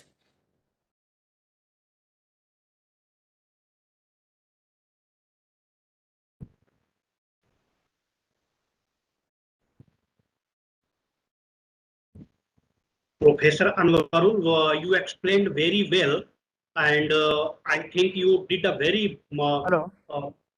Yeah. Please, Avdesh, take over. Okay. Okay, I think my mic was muted. Sir, I was very impressed because sir is from education background and he stressed upon the research area that this on this COVID-19, whatever the lesson we are learning each day in each country in everywhere, so it should be documented carefully so that it can be remembered for a long. Sir also quoted the global disaster resilience framework like Sendai and for the building the resilience of nation and community the future, and he tell us about the how the we are watching right now. There are certain more sites like development of many diseases like cardiovascular diseases with the consequences, and it should not be taken in that manner that one country has spread the problem, so it is not going to spread in another country. Like when an earthquake not know the political boundary. When no one asks question why earthquakes focus or center is or focus is in one particular nation. No one question about that because everyone understood that. So this should be approached in the COVID-19 as well, because entire world is the global village not right now, as sir said.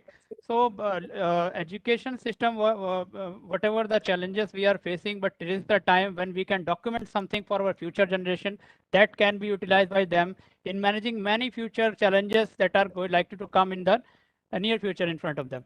So these lessons should be remembered. Thank you so much, sir, for your wonderful presentation, sir. Wonderful deliberation, sir. Thank you so much. And we would, and as a representative from a university, I would like to interact with you because I'm an assistant professor in Department of Civil Engineering in Vertis University, and Vertis University is also the part of India University Institutional Network for Disaster Risk Reduction initiated by National Institute of Disaster Management in India. So I'm nodal officer here. So we would like to have your guidance in that in this regard as well, sir. So we will keep in touch. Regarding this, sir. We will need your guidance, experience. Thank you very much. Thank you so much, sir. Thank you so much, sir. And now it's time to invite Dr. Srinam Arora, ma'am, our invited panelist. And Dr. Srinam Arora, ma'am, is ex-medical officer at Medanta, the Medicity, ex-resident doctor at Rajiv Gandhi Super Specialist Hospital, Delhi, and currently enrolled in a master's training program in the United Kingdom, and recently published and presented a few case reports regarding COVID-19 and mysterious issues, and she is working many more on them. And I would request ma'am to kindly share her views with the gathering. Over to you, ma'am. Good morning, everyone. Can you hear me? Yeah, ma'am. Sound and clear, ma'am. Okay, thank you, Avdeshji, for your kind introduction. And I'd like to thank everyone who's investing their time in listening to us. One request from my side, that kindly speak something about best practices in healthcare sector during this pandemic the world is facing right now, especially the South Asian countries. Okay, ma'am. So, Sure, I'd certainly thank you. coming to it. So my name is Sheenam. As Avdeshji told you about me, I'm currently working as an internal medicine doctor in the United Kingdom.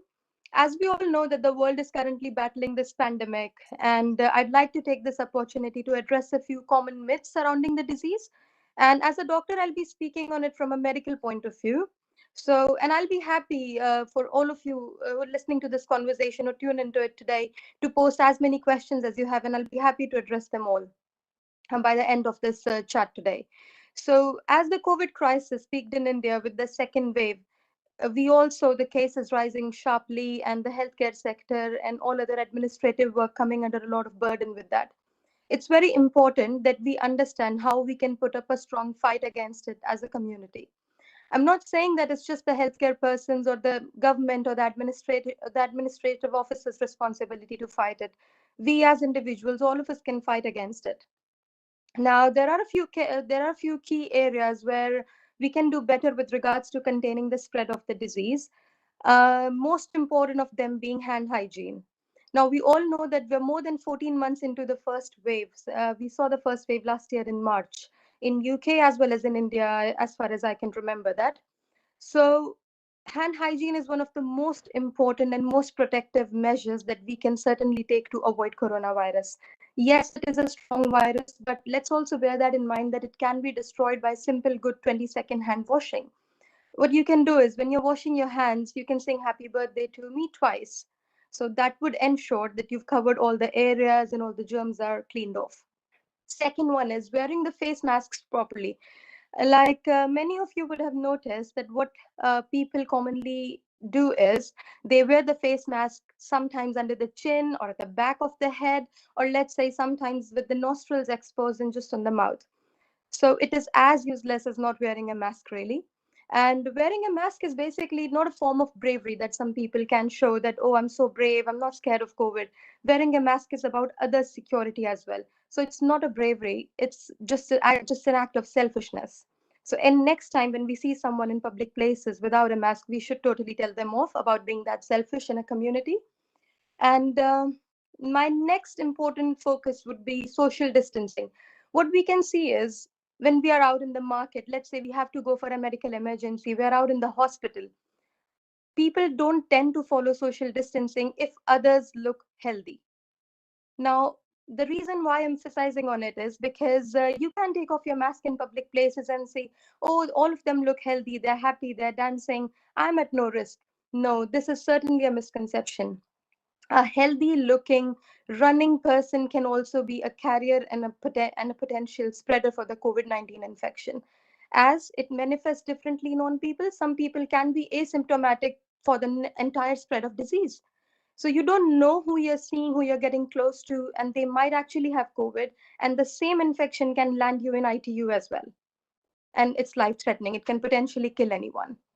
Now, another common thing that I'm seeing is that even with the slightest sign or symptom of COVID, we rush to the labs to get the blood test done and get the CT scans done or the chest x-rays. To be honest, from a medical point of view, I don't think it's necessary in all cases. I'm treating a few patients. They don't even need blood tests. They don't even need CT scans or x-rays. It's just unnecessary spread of disease. And bear in mind, we're all hardworking individuals, and financially, we've all struggled for the last 1 year. It's just an added extra expense. The labs are obviously under burden, and they're charging us a hell lot of money for the test. It makes really no sense unless your doctor suggests you to get a test. If your doctor's asking for a test, yes, you should go for it. And one of the common things that's very popular in the market is COVID package testing. To be honest, there's nothing like a COVID package. It depends on individual to individual. Some might need a test, some might not need a test. So again, let's not fall for that advertising gimmick, and let's all just keep in touch with our doctors.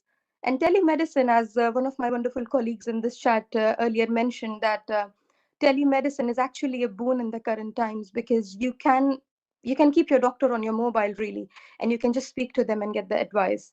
If needed, your doctor would tell you the signs and symptoms or the warning signs when to rush to a hospital. Now, let's say if someone gets COVID, worst comes to worst, you get COVID despite of all these precautions.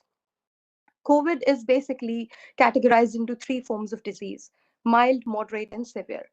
Mild is mostly managed at home. Even moderate, I mean, people don't usually get, like bad side effects, or they don't end up in ICU with that.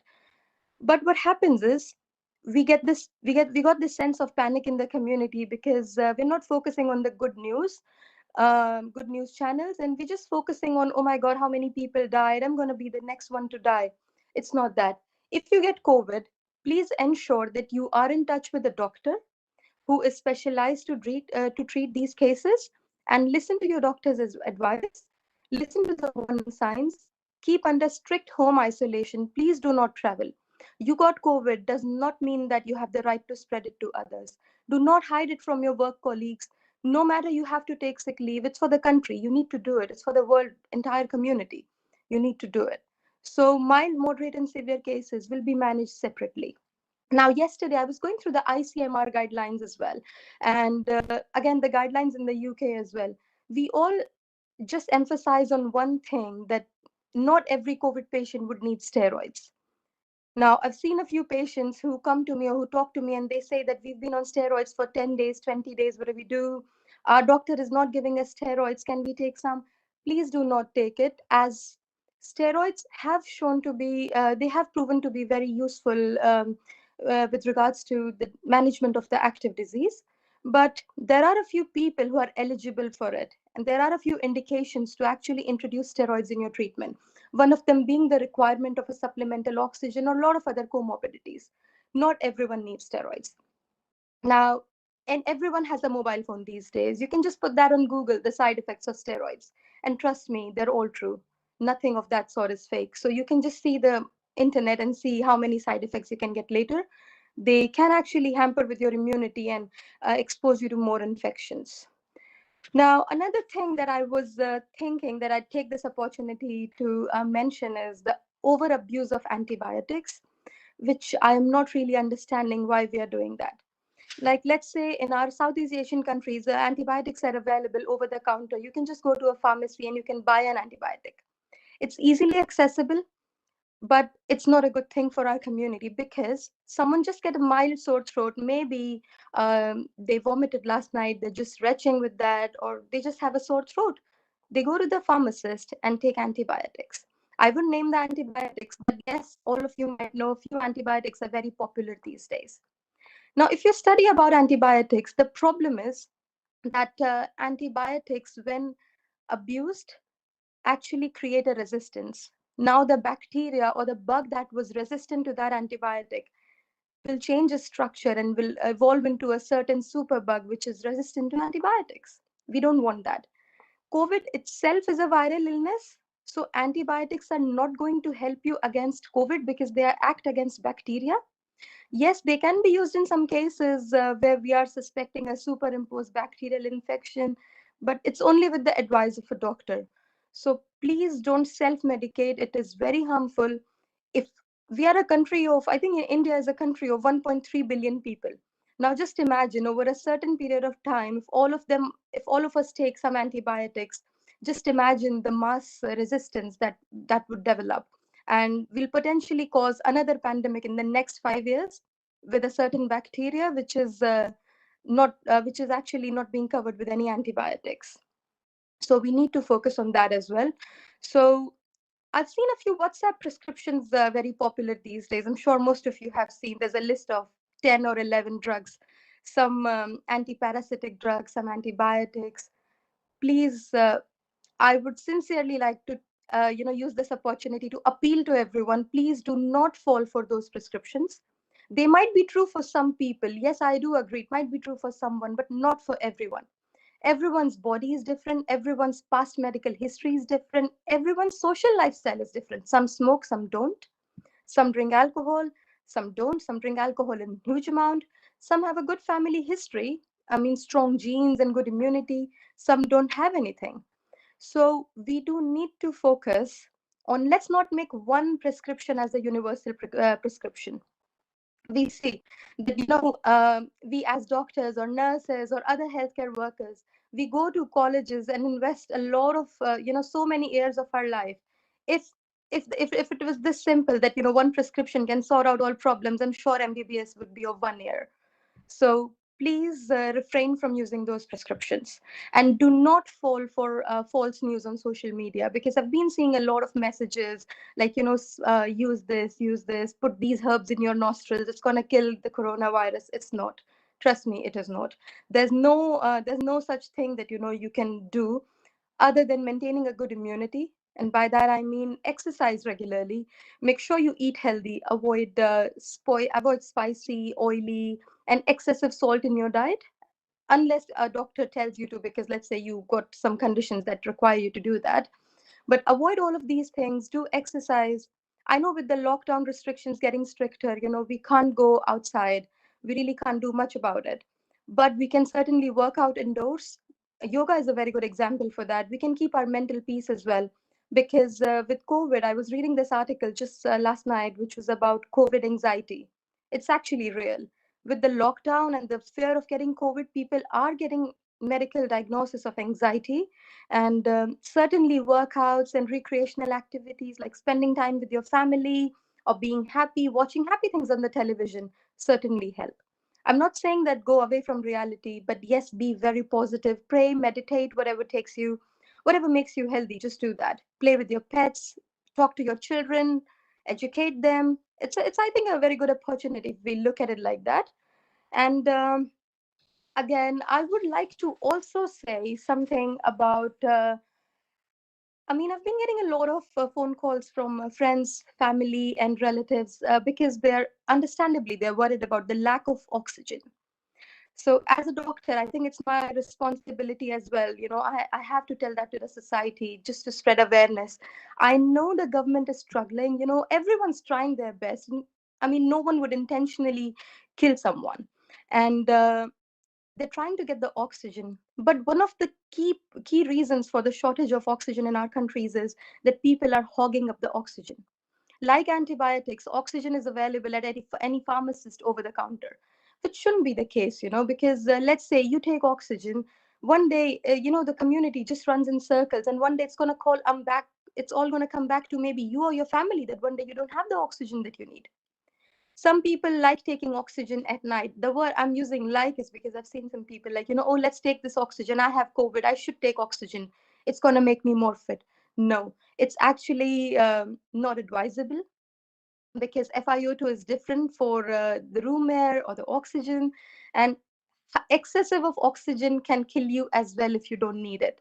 So anything in excess is not good, oxygen being one of those things. Okay, no over medication, no over oxygen, because if you're taking oxygen, oh, I feel better, my lungs are expanding, I'm working out, I'm exercising, but trust me, it can kill you. You can land up in hospital, even in ICU, with hyperoxemia. So we need to keep that in mind as well, because something is short. Like in the European countries, you all must have read that with the first wave there was a shortage of toilet paper roll and other essential items and groceries, because it was short. So people automatically were technically engineered to go there and buy that. So do not hog up oxygen, do not stock up on medications, because I'll just give you one example. Last year, I have friends and family and colleagues in India. They told me that how the market was running short of hydroxychloroquine. Okay, now we are 14 months into that, and we know that it's not a proven treatment. But if you start stocking up hydroxychloroquine, some people might not actually get it who need it. Like there are some conditions where hydroxychloroquine is the only treatment, and those patients will not get the medicines. And just imagine what if one day it happens to your loved ones. So please ensure that and avoid any extra trips to the hospital. I'd kindly appeal to everyone to not go to hospitals unnecessarily. I'm not saying because I'm a doctor and I think they're overburdened. Yes, they are overburdened. But if you go to the hospital, you're just spreading the infection to more and more people. You're meeting different people. You're meeting I mean, let's say you take an auto or a cab, you're seeing the security guard, you're seeing the nurse, the doctor. Don't do that, please, because they might have COVID as well, and you can get it. Hospital is no, Ganga ka koi pani nahi hai. It's not very pure that, you go there and you will not get any disease. You can certainly get it. Now, I'll come to the most important part of my talk today, which would be the vaccination. Now, I'm really worried, because when I see that people are not getting the vaccines because they don't want to, it really stresses me. See, we're so deep into the pandemic, and we've all seen UK, India, European countries, Bangladesh, Afghanistan, Pakistan, Sri Lanka, Nepal. We've all seen what impacts does COVID have and how many livelihoods it has stolen, how many lives we've lost to it. All of us know someone who was so close to us but passed away sadly due to COVID. Now, we should take one learning from it. COVID-19 can actually take a very unpredictable course in the disease. You don't know, someone might just sneeze and get all right within 10 days. Someone might go to ICU and not come back to their families. So it is unpredictable. Personally, I won't think that we should try and play with such an unpredictable virus, because vaccine is the only way out of it. I understand that some people say that it does not give you 100% immunity. You can still get COVID. But yes, it can certainly prevent you from developing pneumonia. COVID kills by pneumonia. So it can certainly prevent a few complications. And if something even gives 1% of a chance, why not take it? I've seen people smoking with the packet that says smoking kills. They see the cancer photos, and they still smoke. So when you are putting something that you know is killing you in your body, why not a vaccine? At least try the vaccines, because vaccines are certainly the only way out of it. And mass vaccination, again, would be one of the most important steps that we can take. Some people say that, because I was just watching a program on BBC the other day where some people say that we don't want the vaccine. In India, it was in Delhi, 100 people booked in for the COVID vaccine, but none of them actually went there. And when the doctors and the management called them, and they said that, no, we don't want to come because we'll get a temperature. See, I would like to explain that getting a temperature after the vaccine is just how your immunity works. All right. So, how your body develops memory against an infection and how your body develops immunity is just that's how it works. You'll get a mild temperature, but look of the long lasting effects. You can certainly save yourself from dire consequences of the disease and avoid spreading it. So, get the vaccines. Mass vaccination is one of my other colleagues has mentioned on the group chat as well. Mass vaccination is actually very important, and we should certainly focus on that. And one of the reasons being that I'm here in UK, and we started the vaccination around December last year. Sadly, I had COVID myself then when I got the vaccination slot. But trust me, I went at the first place, and I just got my vaccine sorted as soon as I could get it. So if the doctors are putting that in their bodies, just imagine it's of no harm. We don't take antibiotics easily. We tell everyone to take medicines. We don't take medicines easily. We, I think, try to maintain a good threshold. But with the vaccines, we all went up running and got the vaccines. Please get the vaccines. Do not avoid it. It's Yes, it can give you temperature, it can give you a sore arm, or even some other side effects. Now, I'm also seeing, like, it is true that some vaccines can cause blood clots. Some people are scared. that we will get a blood clot and we will die. But if you look at the data, the possibility of you dying from COVID at this point is actually more than a possibility of you dying from a vaccine related clot. It is fairly less common.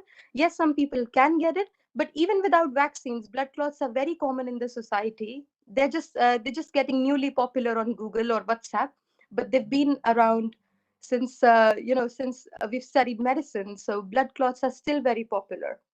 Avoid that. And just think of coronavirus as a common enemy, and we're all a part of an army, we're all team, we're all fighting against the common enemy.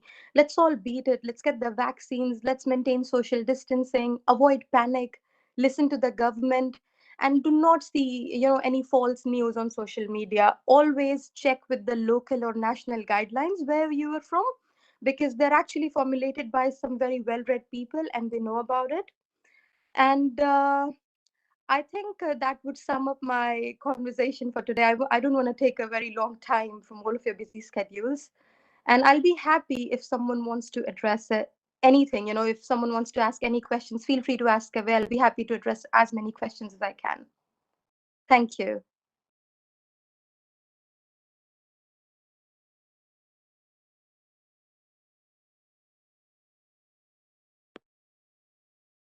Hello. Hello. Yeah, thank you, ma'am, Dr. Shinam, for your. I would say it was an eye-opening, and to be more exact, I would say it was a stigma-breaking session taken by you. So you started with the wearing of mask. Stigma breaking in medical sector is really very important because the things that are circulating to the social media. RJ Ronak was also talking about that, and you all give a deep insight about that. So these become a new type of danger, a disaster within another disaster, infodemic, that is characterized by United Nations. So you started with the wearing of the mask properly and social distancing like basic thing, because basic things are basic, but they are really not basic. They are very difficult to follow usually. And you tell us about the insight from social of mild, moderate, and severe type of situation that arises in any COVID patient. And panic and media channels should the sources of panic should be avoided, like the media channel and sources from the social media. And not only you discuss the ICMR guideline based, and but you also share UK guidelines based informative information about with us. And one thing that was very interesting of your presentation, that whenever a common person, it's my opinion that whenever a common person hear about the oxygen, so he pre-assumes that it is certainly going to save its life. So, but you tell us that the excess of anything is can be dangerous. So same hold true for the oxygen as well, because people start storing the cylinder into their houses. Apart from the medical problem, the oxygen is an excellent, we can say it can accelerate the fire into the houses, or outbreak of fire may be possible in the houses or hospital as well. So many doubts and queries during the session were sorted out from the participant, and thank you so much for breaking these medical stigmas. I hope if there is any question, they will post, our participant will post in the chat box and will ask to you later. Yes, ma'am, please. Thing, if you don't mind. No, When you ma'am, talk please. oxygen, it reminded me that some people think that oxygen saturation levels of 94 and above that are normal for everyone, which is not the case. There are some conditions, like there's a condition called COPD, and everyone's disease at a different stage. So 94 or more than 94% of oxygen is not universally true for all, and that is not the desired level we ask for all. There are some diseases, some people where we set the target as 88 to 92 as well. And if we put them on more oxygen, they start retaining, which is again bad for their health. Sorry, that's it. Right. Thank you for this additional input, ma'am. And we should stop seeing a white sheet as a ghost, I believe, in a short. So if the people develop that tendency that no one can is able to make the people believe, so we need this type of more and more session on stigma breaking in the common man's mind. And thank you so much for this insight, ma'am. My pleasure. So I think we have to go for the voluntary session now because all our panelists shared their information. So if Nakul sir, if you permit, so can we go for the voluntary session? Please, you call Dr. O.P. Singh ji and let's start, please. So, okay, sir, you take the name and now it's a time to invite the charismatic personality of India, Dr. O.P. Singh sir is a retired IPS in disaster management. Sir is a well-known name by virtue of his job. Sir has served in various key positions for both Union and Uttar Pradesh government, especially police. He was DG National Disaster Response Force, DG Central Industrial Security Forces, CISF, and retired from the post of DGP Uttar Pradesh. I am feeling privileged and take the opportunity to invite you, sir, for your valedictory address for today's international webinar session. Please, sir, over to you.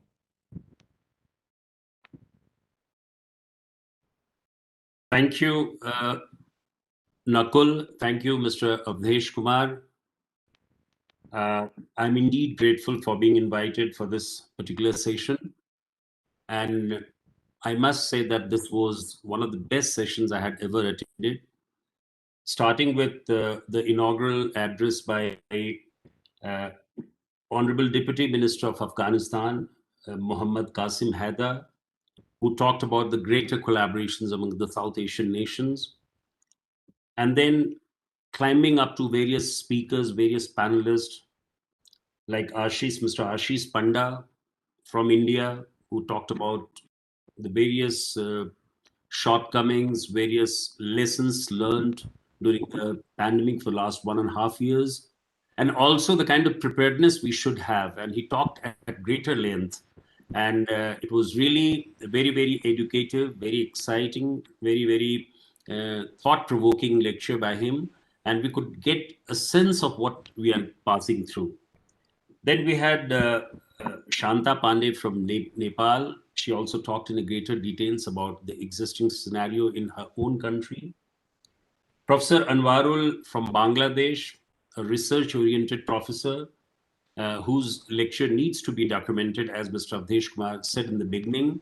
And I fully endorse this argument that he went into greater length talking about the CDI framework and so many other things. And last but not the least, Dr. Sheenam, who is an internal medicine specialist, and a very, very enlightening lecture by her, a very good presentation. In fact, all of us watching this show and all of us who have been passing through such a difficult phase, we have been over-flooded by the concepts and the views of the doctors. The moment you start a channel on TV, you find some of the doctors coming and giving you some kind of sermons. They may be good, they may be very useful, but the fact remains, as Dr. Sheenam pointed out, that there are so many myths connected with the COVID management and COVID disease. Talking about hand hygiene, talking about the face masking, or talking about the social distancing. And then she talked about a very, very relevant point, that how we can avoid over medication. This is something which we must all learn, and particularly about the steroid and so many things. And last but not least, I really like the way she talked about the vaccine management of the country. And this is a fact, and we all have to accept it, that vaccination is the only solution for all of us. If we have to really fight COVID in a very effective manner, all of us need to be vaccinated, no matter when we get vaccinated. I do understand that certain countries, including our own country, are facing a lot of problems in vaccine storage and vaccine availability. But the fact remains that the mindset has to change. I'm right now living in hills of Uttarakhand, and I find that the people are slightly resistant about it. Maybe they are, they do not have the kind of knowledge they want. But I fully agree with Dr. Sheelam that you need to vaccinate at one point, at one stage or the other. Now, I'm indeed privileged, as I said again. You have such a wonderful, such an exciting, educative session. Disasters threaten to become a major economic and human reversal to human and economic progress. We all know that. And this is true not only in India, but throughout South Asian region. In 2015, about 9,000 lives were lost in Nepal due to earthquake. And I was the one who led the Indian team to go for research and rescue. Unfortunately, this was not a challenge only for Nepal. In fact, from Afghanistan to Bangladesh, much of the South Asian region is located in one of the highly seismically active regions of the world. And therefore, one has to understand that why the disasters is happening more and more often. I'm not trying to equate disaster of the kind that we've witnessed for the last so many years and the kind of disaster we are witnessing right now due to COVID. But the fact remains that with the COVID second wave of COVID-19 infections, which is crashing on us currently, it appears as if this pandemic is a test of societies, is a test of governments, it is a test of communities, and as well as it is a test of people. 1 year into the pandemic this year, and we had started to make some sense of disease. And now the virus has gone into the much details and has again come back to us and is raising the entire humanity, entire country with renewed vigors. And now we had at a time, we had more than 3 lakhs of cases per day. This new wave of pandemic is really, really very contagious than what it was last year. So one has to keep that in mind. And I think for all of us to understand that COVID-19 is our chance to reset, is our chance to create a fairer, stronger, safer, and cleaner country than ever before. In doing so, perhaps we can build resilience to future pandemic and to other risks, like somebody talked about the climate change. We all are observing world environment day to day, and climate change is so important for all of us. Not only climate change, but also to extreme flood events as well as ecosystem destructions. So if you take a macro level discussions, you find that our country is home to 461 million people and generating 63% of India's GDP. Indian cities are at front line of pandemic. And perhaps we could see last year, we saw the frightening images of makeshift hospitals in the stadiums and clubs, which was a dark reminder of undercapacity of a health system. So one can see that how all these things are running into. And the last wave of infection in India, which happened last year, that had left a total of 1.5 lakh people dead. Millions were economically devastated, mainly because of the sudden strict lockdown. Experts have given a different opinion. Let me talk about the South Asian region in general. Experts have given different opinions of evaluations of this pandemic. If you have a quick glance from 14 South Asian countries, that reveals that India has not done so well as compared to our neighboring countries in terms of total number of cases and deaths. If you compare to the West, particularly when you compare it to the USA and Italy, perhaps we have done much, much better. But a comparison to a similar cohort of populations, Southeast Asia shows us in a very, very poor light. Countries like Cambodia and Vietnam seem to have done extremely well. Small countries like Malaysia and Singapore have had a very high number of cases per million population. But cases and deaths, million country.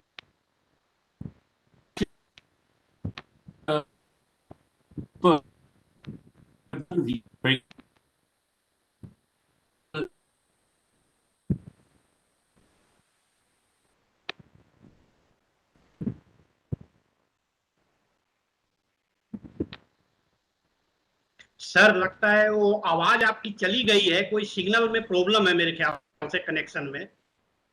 Singh साहब आप मुझे सुन पा रहे हैं? Doctor OP Singh ji आप सुन पा रहे हैं मुझे?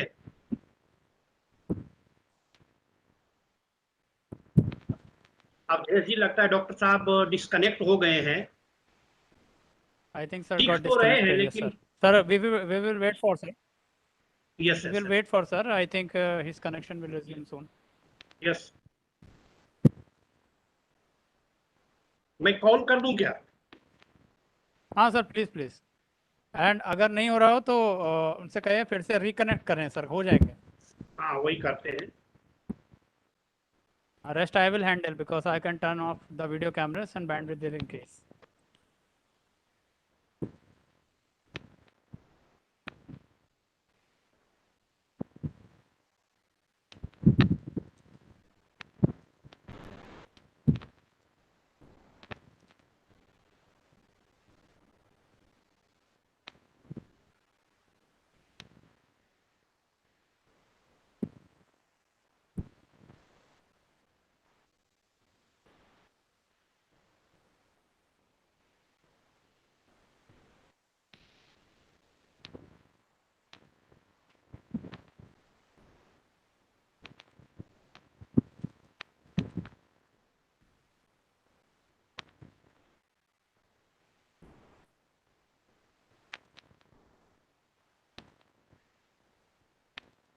सिंह साहब आपको आवाज जा रही मेरी?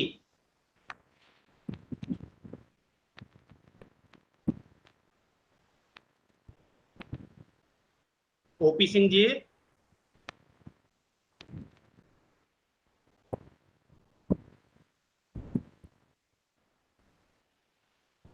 अच्छा मैं फोन कर रहा हूं तो वहां भी सिग्नल का मेरे ख्याल से उस एरिया में एकदम से कुछ इशू आया है, तो कई बार ऐसा हो जाता है। And he is in hills today, तो सिग्नल का थोड़ा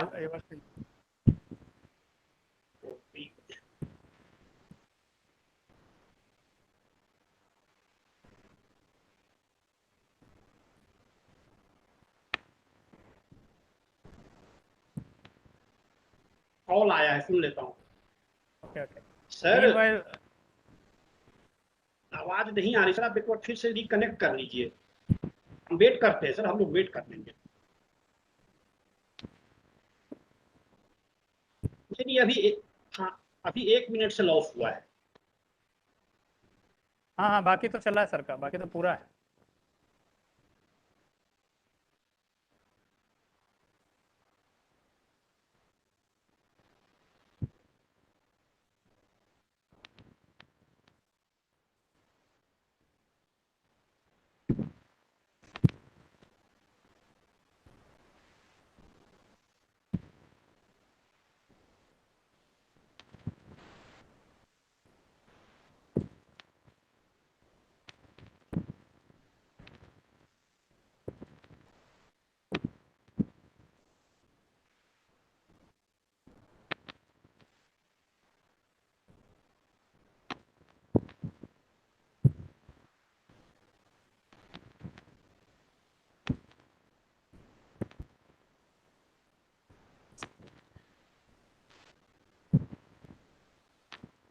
Meanwhile, when sir is connect with us, sir, Nakul sir has connected now.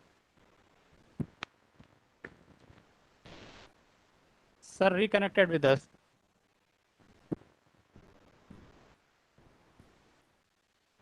Hello. Sir तो दिख रहे हैं, सर Hello. की आवाज नहीं आ रही है। Sir, we can see you, but we can't hear your voice, sir.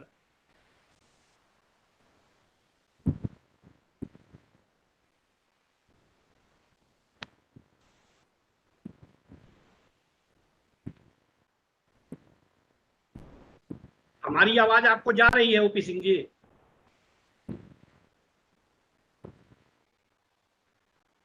कुछ प्रॉब्लम हो गया है।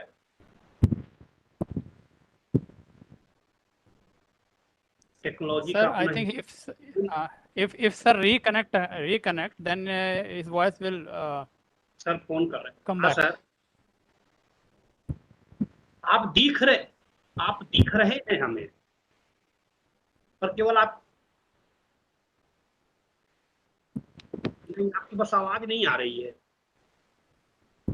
अभी तो म्यूटेड हैं आप, अपने आप को म्यूट कर लिया है आपने, तो कैसे आएगी आवाज? नहीं तब भी नहीं आ रही है आपकी आवाज। एक बार Reconnect बंद करें करके सर, फिर से चालू कर दीजिए ना सर। फिर डिस्कनेक्ट करें, उसके बाद फिर उसी लिंक पे क्लिक करेंगे, हो जाएगा सर।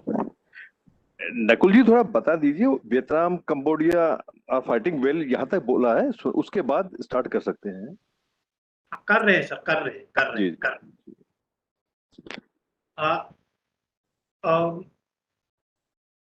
अवधेश जी, Yes, ये sir, सुनील please. शर्मा साहब हैं, Okay, okay. ये भी बड़ी फेमस डिसास्टर मैनेजर हैं Okay, okay. जी। ये Namaskar, sir. Sohail, sir. नमस्कार सर। जी जी। पांडा साहब हमसे पूछते रहते हैं सुनील शर्मा साहब कौन हैं। पांडा साहब ये हम्म, सुनील शर्मा साहब हैं। नमस्कार जी। पांडे सर। सर प्रणाम करता हूँ सर। प्रणाम करता हूँ सर। प्रणाम सर। नमस्कार सर। कैसे हैं सर? फाइन सर, आप कैसे सर? ठीक, बढ़िया। Okay, meanwhile, when sir is trying with us once again, so I have shared a Telegram group in its name is Disaster Management Comrades and Champions, and you can join this group for getting the information and the latest program regarding disaster management and environment issues. So you can click and join there. So I think sir is reconnected with us. Am I audible now? Yes, sir, we can hear you, sir. Okay, so I continue with my address. So what I was talking about is that the COVID management has been done in a very professional manner in various countries, including our own country. And this COVID management of the second wave has been particularly spectacular in the most populous state of UP. I would like to give you a few case study of this, which happened in the district of Varanasi. To begin with, I can tell you that ethical leadership is a multifaceted concept and has undergone multiple transformations over millennia, shifting the definitions of what it means to people, what it means to be a moral leader along the way. The UP leadership is increasingly picking up the ethical thread and then blazing a new path for his own state activities.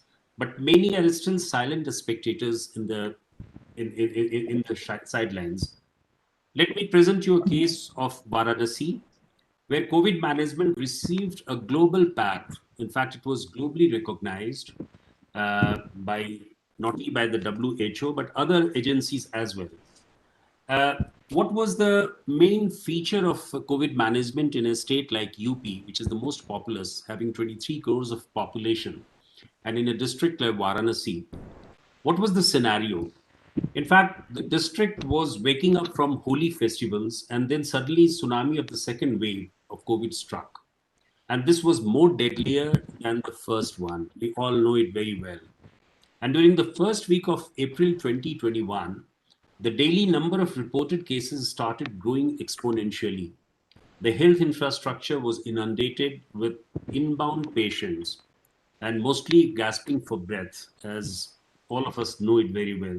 The rate of infection rising from less than 1% in March 2021, but in April it grew by leaps and bounds.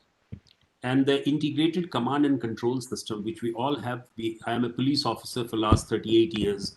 I know that how this integrated command and control center really works. This is one of the state-of-art modern facilities, which was totally overwhelmed by the magnitude of the whole crisis. And hospitals quickly ran out of ICU facilities, oxygenated beds, and they to make the matter worse, started running out of oxygen. Perhaps there was all-round panic, there was all-round distress, and patients started flocking from various places, not only from the entire district, but also from the eastern UP districts like Balia, Azamgarh, Jaunpur, Ghazipur, Mirzapur, and also from neighboring states like Bihar and Jharkhand. And the whole district administration was caught in a very difficult situation. Now, what was the strategy? What were the key strategies to tackle it? The three T's, which we normally refer to, is test, track, and treat. Let's talk about first test. We increased the existing testing capacity from just under 3,000 tests per day to over 7,000 tests per day in a span of 10 days. That was the achievement of the government of the day. And the opening of a testing facility, even in the private diagnostic centers, which was not done before. And then in that case, we reduced the report generation time delays by putting more data entry operators. In fact, this is very important. Even if you, about 15 days back, if you would have gone to go for a testing, the report that you get takes about 6 to 7 days. But nowadays, it's taking much less, maybe even within 24 hours. So that means from an average of 4 days to get the last test report, the situation was improved to 1 day. That was a major improvement. And it was realized that if diagnosed early, perhaps the chances of survival would be much better. Now, talking about the tracking system, contact tracing and catching the patients early was very crucial. And that is why you had the protocol modified from accepting only RT-PCR report as a confirmation of COVID-19 to accepting presumptive COVID help in starting the whole treatment very early. And pulse oximeter was effectively used in tracking the SpO2 levels. Anything less than 94 was, although I do agree with what doctor said just now, that it is not a necessity that your oxygen level has to be more than 94. But that's the common perception people had it. So I go by that. And last but not the least was the treatment. Many private hospitals, given the recognition of COVID facilities, apart from government hospitals, and perhaps that increased the availability of the ICU beds tremendously. Ventilators were rectified. Those were totally non-functional or dysfunctional. They were made functional. Oxygen concentrators were mobilized from CSR funds. Oxygen, as you all know, that it's very crucial on reduced by way of the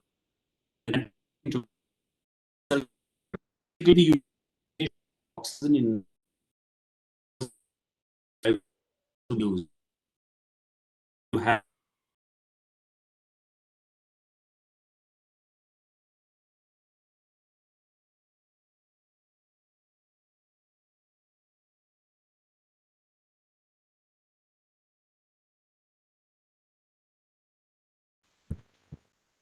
sir आपकी आवाज फिर चली गई है। And Avadhesh ji, this is the biggest challenge. जो भी हम कह रहे हैं ऑनलाइन क्लास करवा देंगे। Right. This is the biggest challenge. Anwarul was also talking about that कि डिजिटल एजुकेशन का कैसे होगा, बताइए। Right. सर आपको आवाज नहीं जा रही है, आपकी आवाज आना बंद हो गई है फिर से।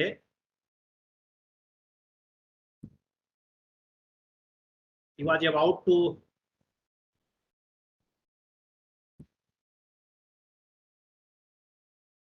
But sir, this actually sir was discussing very pertinent things like the practical ground condition in Uttar Pradesh, especially the case study of the Varanasi. Yes. So shall I call him again? Sir, please, you call. If we get the insights of sir, then it will be very highly beneficial for the gathering. Then wait for 2 minutes. Sure, sir.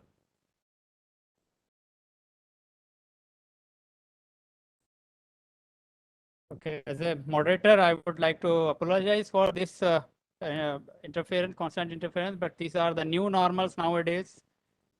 Because of the poor connectivity, these issues frequently come and we have to sort them out.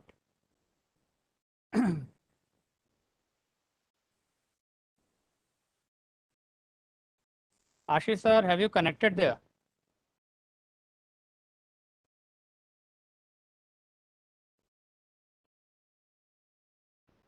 पांडा जी तो दिख रहे हैं। Sir की आवाज चली गई है और जब तक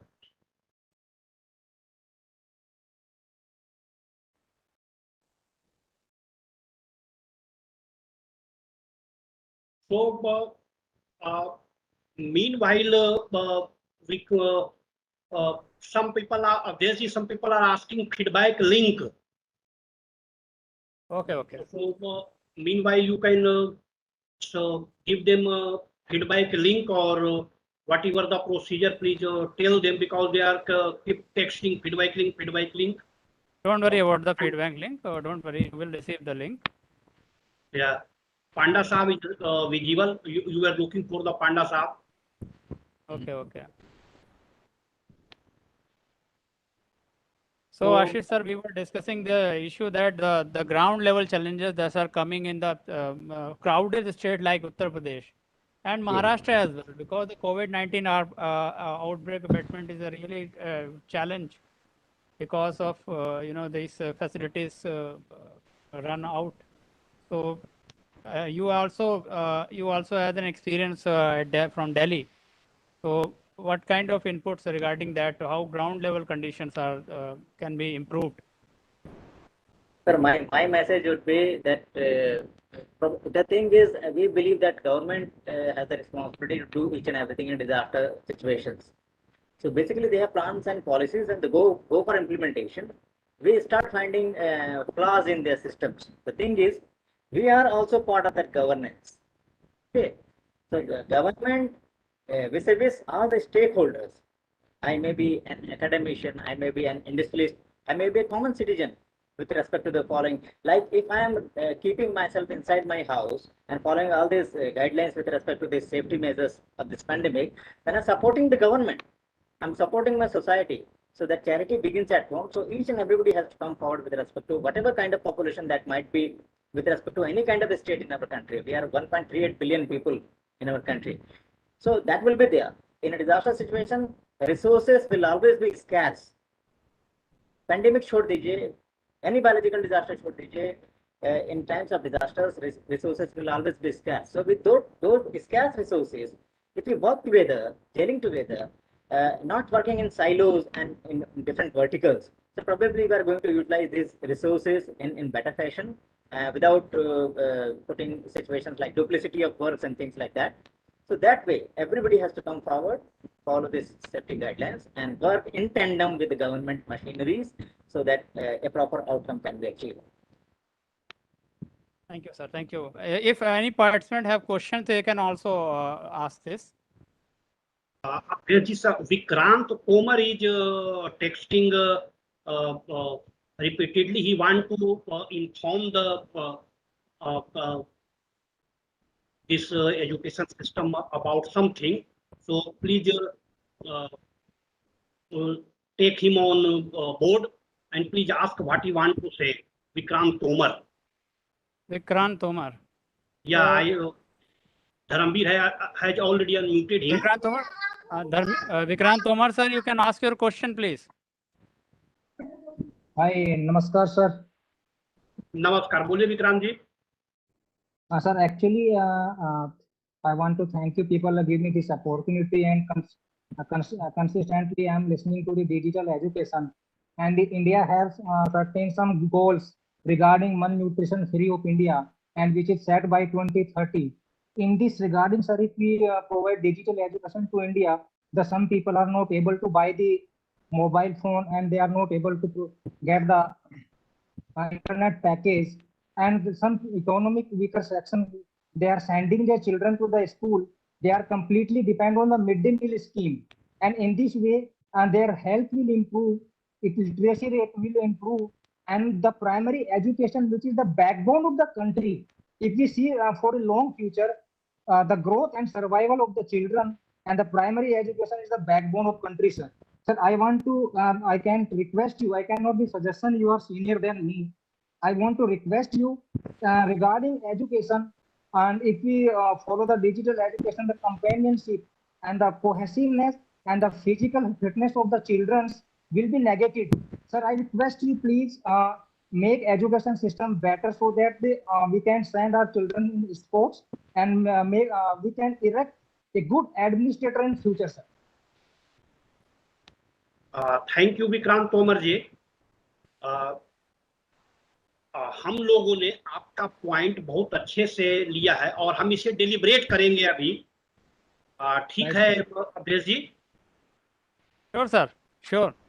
और भी कोई है तो उनसे पूछ ले, फिर एक साथी हो सकता है कि doctor Amit Sinha ji from SRM University, Lucknow. He is going to ask you. Sir, thank you so much for allowing me to ask a question. It is a very good deliberation. So I have a question from Dr. for Srina ma'am. There is a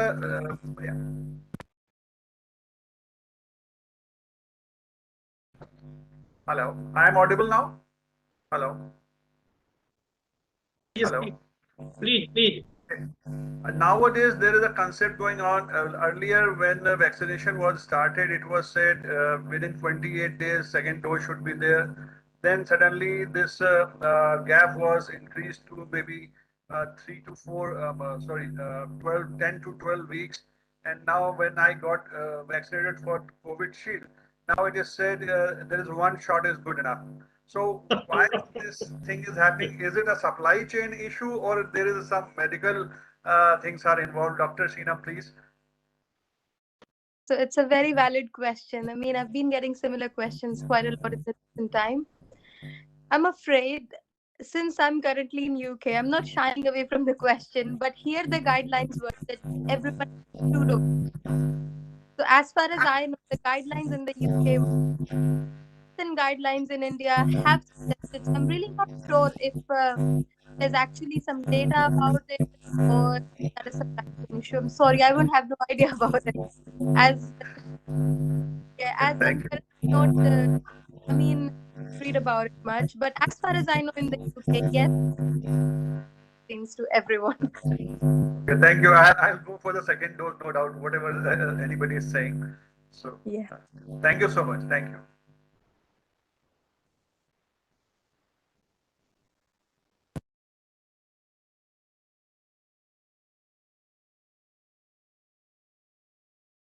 Avdesh, any other one, any other question?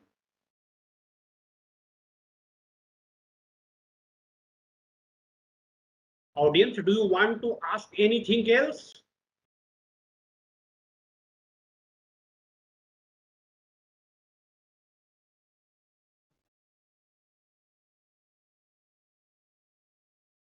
Awadhesh ji, आप अपने आप को unmute कर लें, पहले आप mute है. Yes, sir, I have unmuted. Okay. And this question is from Dr. Mohammad Anwarul Abdin, sir. So I would like to ask the question that how basically he is associated with the university network in Bangladesh as well, and also he's an expert from the agriculture. So in what way the university agriculture, specifically universities in India, can go for a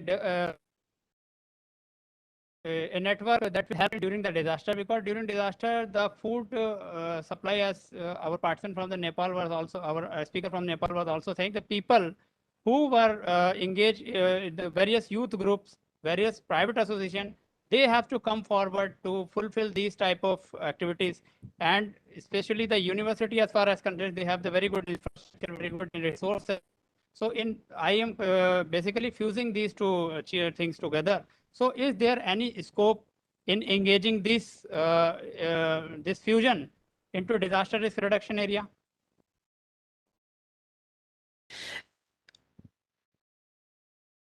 Can you ask the question again, please? Hello. Yes, yes. Yes, sir.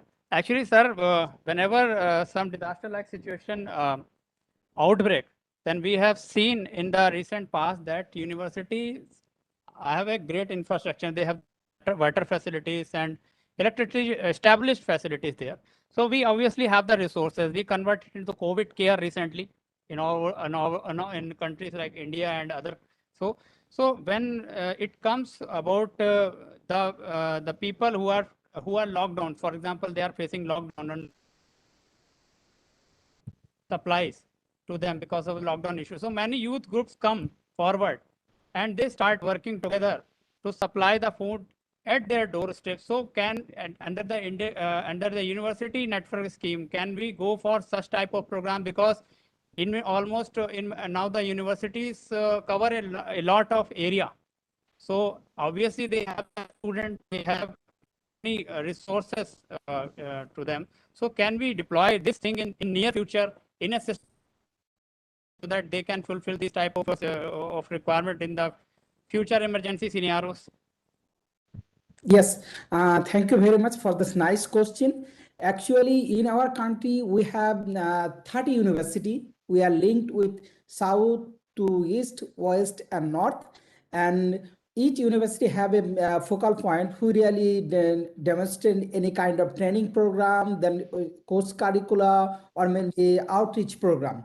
And from our university network, we are linked with Asian AIT and Kyoto University, Keio University, Japan, and the Delhi Technological University in Delhi. So we are now connected.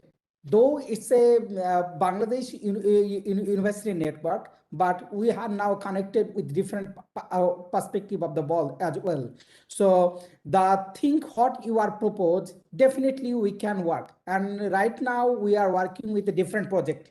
So I have a project with the Delhi Technological University. Then we have another project with AIT and another project with Keio University. So whatever we have, I'm not talking about the project, but we can disseminate our technology, local technology, and it will be customized with your local context, and you can utilize it. And if you have any kind of any sorts of message with your local context, but you can disseminate it, and I'm customized with our local context, and we can disseminate it to our country. So that will be really a massive change to our university system, because what we have generated, we need to disseminate it. This is the key things. So in that case, definitely we can work together. It not maybe the university, maybe the institute, maybe the other organization, we can work together. And any kind of disaster, we have a media platform. So what we will do, we can give the message. So it's not pandemic, but any disaster like flood, like flash flood, maybe earthquake, or in coastal flooding, we have a media wing, so we can give the suggestions, like this is the key suggestions. So the government, especially the local government, can adopt it, and they can work with the community people. So what we are trying to do, we can give the message to the community, because they are really the frontline victims. At the same time, they are really the victims. So we are trying to adjust with this, and it will be a great proposal if we work together in a region like India, Bangladesh, the Nepal, maybe the Bhutan. Then it will be very good sorts of work. And previously we have a good outreach university network, but due to the pandemic, it's now closed. But maybe we can revitalize the program, and we can connect each other. That may be possible. Very much possible. Thank you, sir. And thank you for such a nice answer, sir. And hope this will happen one day. And sir, Nakul sir, one question is from Shri Qasim Hadri sir, if he is connected. हाँ, कासिम हैदरी साहब दिख रहे हैं. हैदरी साहब please, आपके लिए question है. Yeah, sorry, as I told at the beginning of my talking, there's some problem with my connection. So can someone raise the questions? This is Sir Avdesh Kumar. Sir, I would like to know your opinions and inputs about, since sir you also serve as Afghanistan National Focal Point for SFDRR.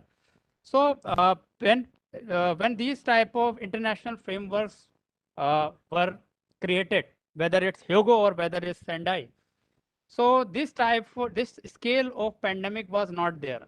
So in your opinion, as you raise in your discussion, you also raised the issue that there are lots of challenges before South Asian countries, especially like the lack of infrastructure, lack of this government coordinations, etc. So what type of improvement or what type of new things that we have learned during this pandemic, COVID-19 pandemic, unprecedented disaster, to the new, or we can say existing international disaster framework, so that in future they will be more relevant and serve to the society in a more impactful way? Yeah, thank you. In 2017, in a humanitarian nexus meeting in Bangkok, I raised a lot of questions from the humanitarian nexus from UNDRR. One of the question at that time was the pandemic issue. The other was the IDPs, internal displacement. The other was the conflict displacement.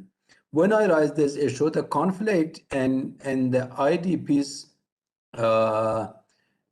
is to that time answered that should be include the natural hazard IDP should be included, but the conflict IDPs is not included in the Sendai framework for the service reduction.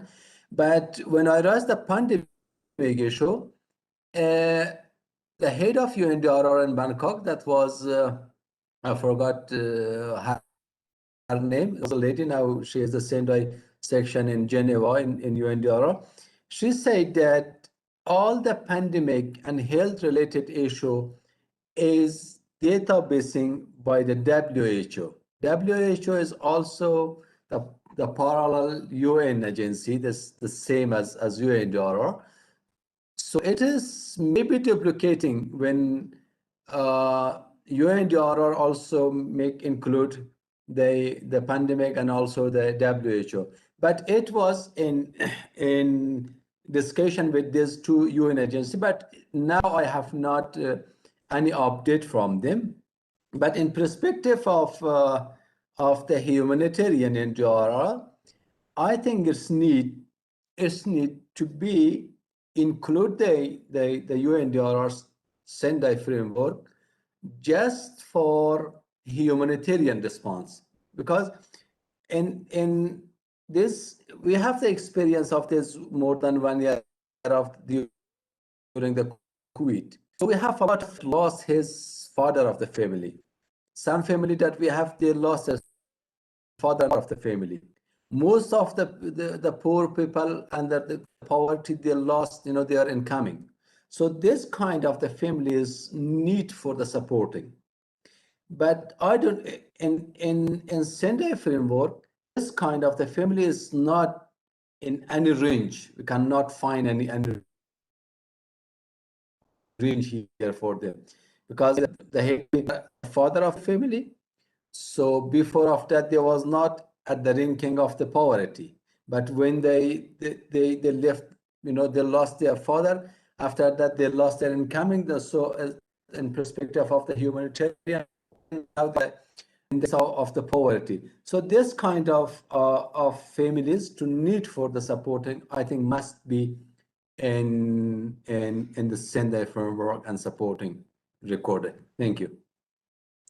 Thank you so much, sir.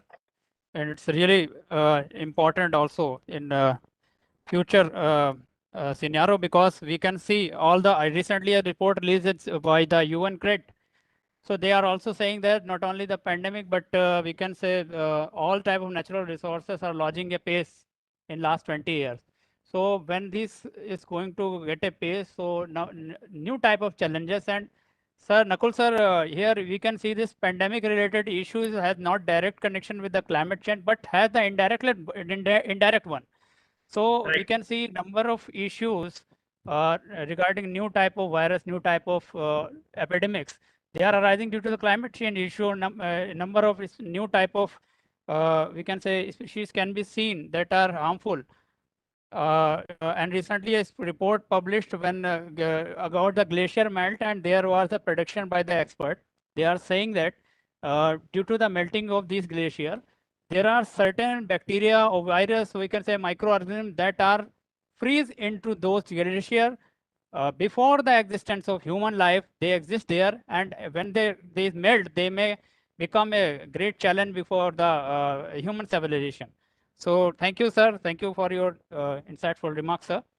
And sir, now this is, I have shared meanwhile, I have shared the feedback link in the chat box as well, so participants can fill that for the further processing of their certificate related issues. And sir, I would like to invite Nakul sir you for summing up and the concluding the session, because I think sir is not available now. Yes. I received his call, yes, and he said I am not able to connect because he is in hills basically. So thank you. Most of elements regarding this webinar has already been talked and deliberated very well. Even food security by Anwarul, Professor Anwarul was talked very well. Very good. Deputy Minister spoken very well. I have one request. Basically, government has their own channel, and they have own limitation also. So I will request to Deputy Minister of Afghanistan that we can, as we are doing, we can talk, we can discuss, we can deliberate, and across South Asia, only 3 point something percent human resources with government, and less than 20% of capital resources is with the government. The rest are with the private sectors. So I will request Muhammad Qasim Hydari, we can start and we can leverage this human resource, technology and capital resource for the betterment of humankind. Similarly, this request is also from Professor Anwarul. I know him, I met him. He's a very young chap basically and very enthusiastic to do something. I have seen his project. He was, I think that was water security, and I forget the name of his project. But that was the very relevant on the ground. So we can collaborate and work for betterment of the community. I don't think there is a limitation of government and some association. We can create association. Few disaster managers, few philanthropists, few experts, few university can come together and work for the betterment of the community. So I think this is the better summation of this meeting. Anything else if you want to talk specifically, I am available, please.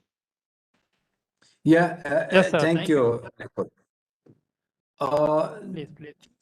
Yeah, I think for the regional, joint working, we have a lot of platform now.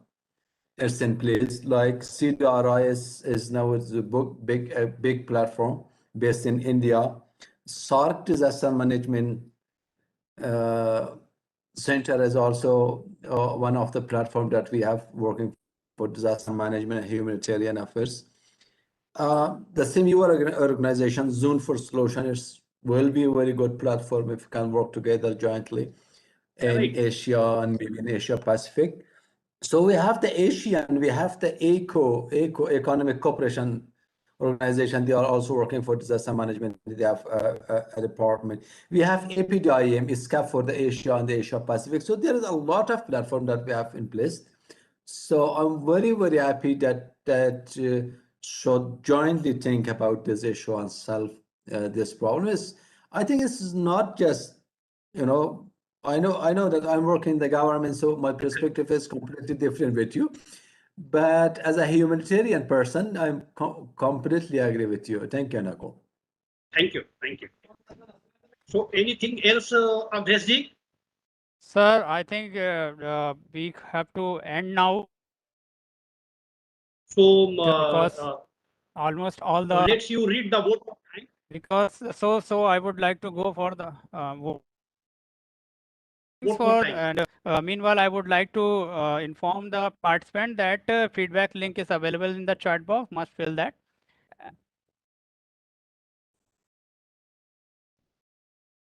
So this was about our international brainstorming webinar on COVID-19. What we have learned and how much we are prepared is coming on its end. And I'm very, I would like to convey my sincere thanks to Sri Mohammad Qasimi Hydari sir, and Rajendra Singh sir, who is unfortunately could not join due to the meeting. Actually, Dr. Shri Ravin sir and Rajendra Singh sir was agreed to be the part of the program, but unfortunately due to his meeting, we could not have him there. But a sincere thanks to them also. And Shri O.P. Singh sir and Dr. and R.J. Ronak, who provide the wonderful insight from the media zone, and and Ashish Panda sir from NIDM, and Shanta Pandey ma'am from MD Asia Energy Solution, Mohammad Anawarul Abedin sir from Bangladesh Agriculture University, Bangladesh, Dr. Sheena Marora, International Medicine Doctor, United Kingdom. And so thank you so much for all the learned participant who is the part of this program. And thank you so much for joining us today. And we will get the feedback soon from you, and we will try to organize more and more such webinars that will be helpful for the society. And especially as we know that the disaster management is not the work of one person, one state, one country, or you can say this is this work on the concept of no one is safe if everyone is not safe. And whatever the resource crisis, whatever the situation we are facing in the South Asian region, we will find out the way, because Mahatma Gandhi, he said that if I have the belief that I can do it, I shall surely acquire the capacity to do it. And even if I may not have it at the beginning, so maybe today we not have this type of capabilities, but we will, with frequent discussion, with the help of our path sure. So we will go for that. Oh, thank you so much for joining us. Nakul sir, one thing. Today is in World Environment Day, so I would like to share. Kindly give me the sharing permission to take a pledge on this day. So please give me the sharing permission, Dharmveer ji. We would like to by showing our responsibility towards the society and nature. Okay, sir, I got this. Just a second.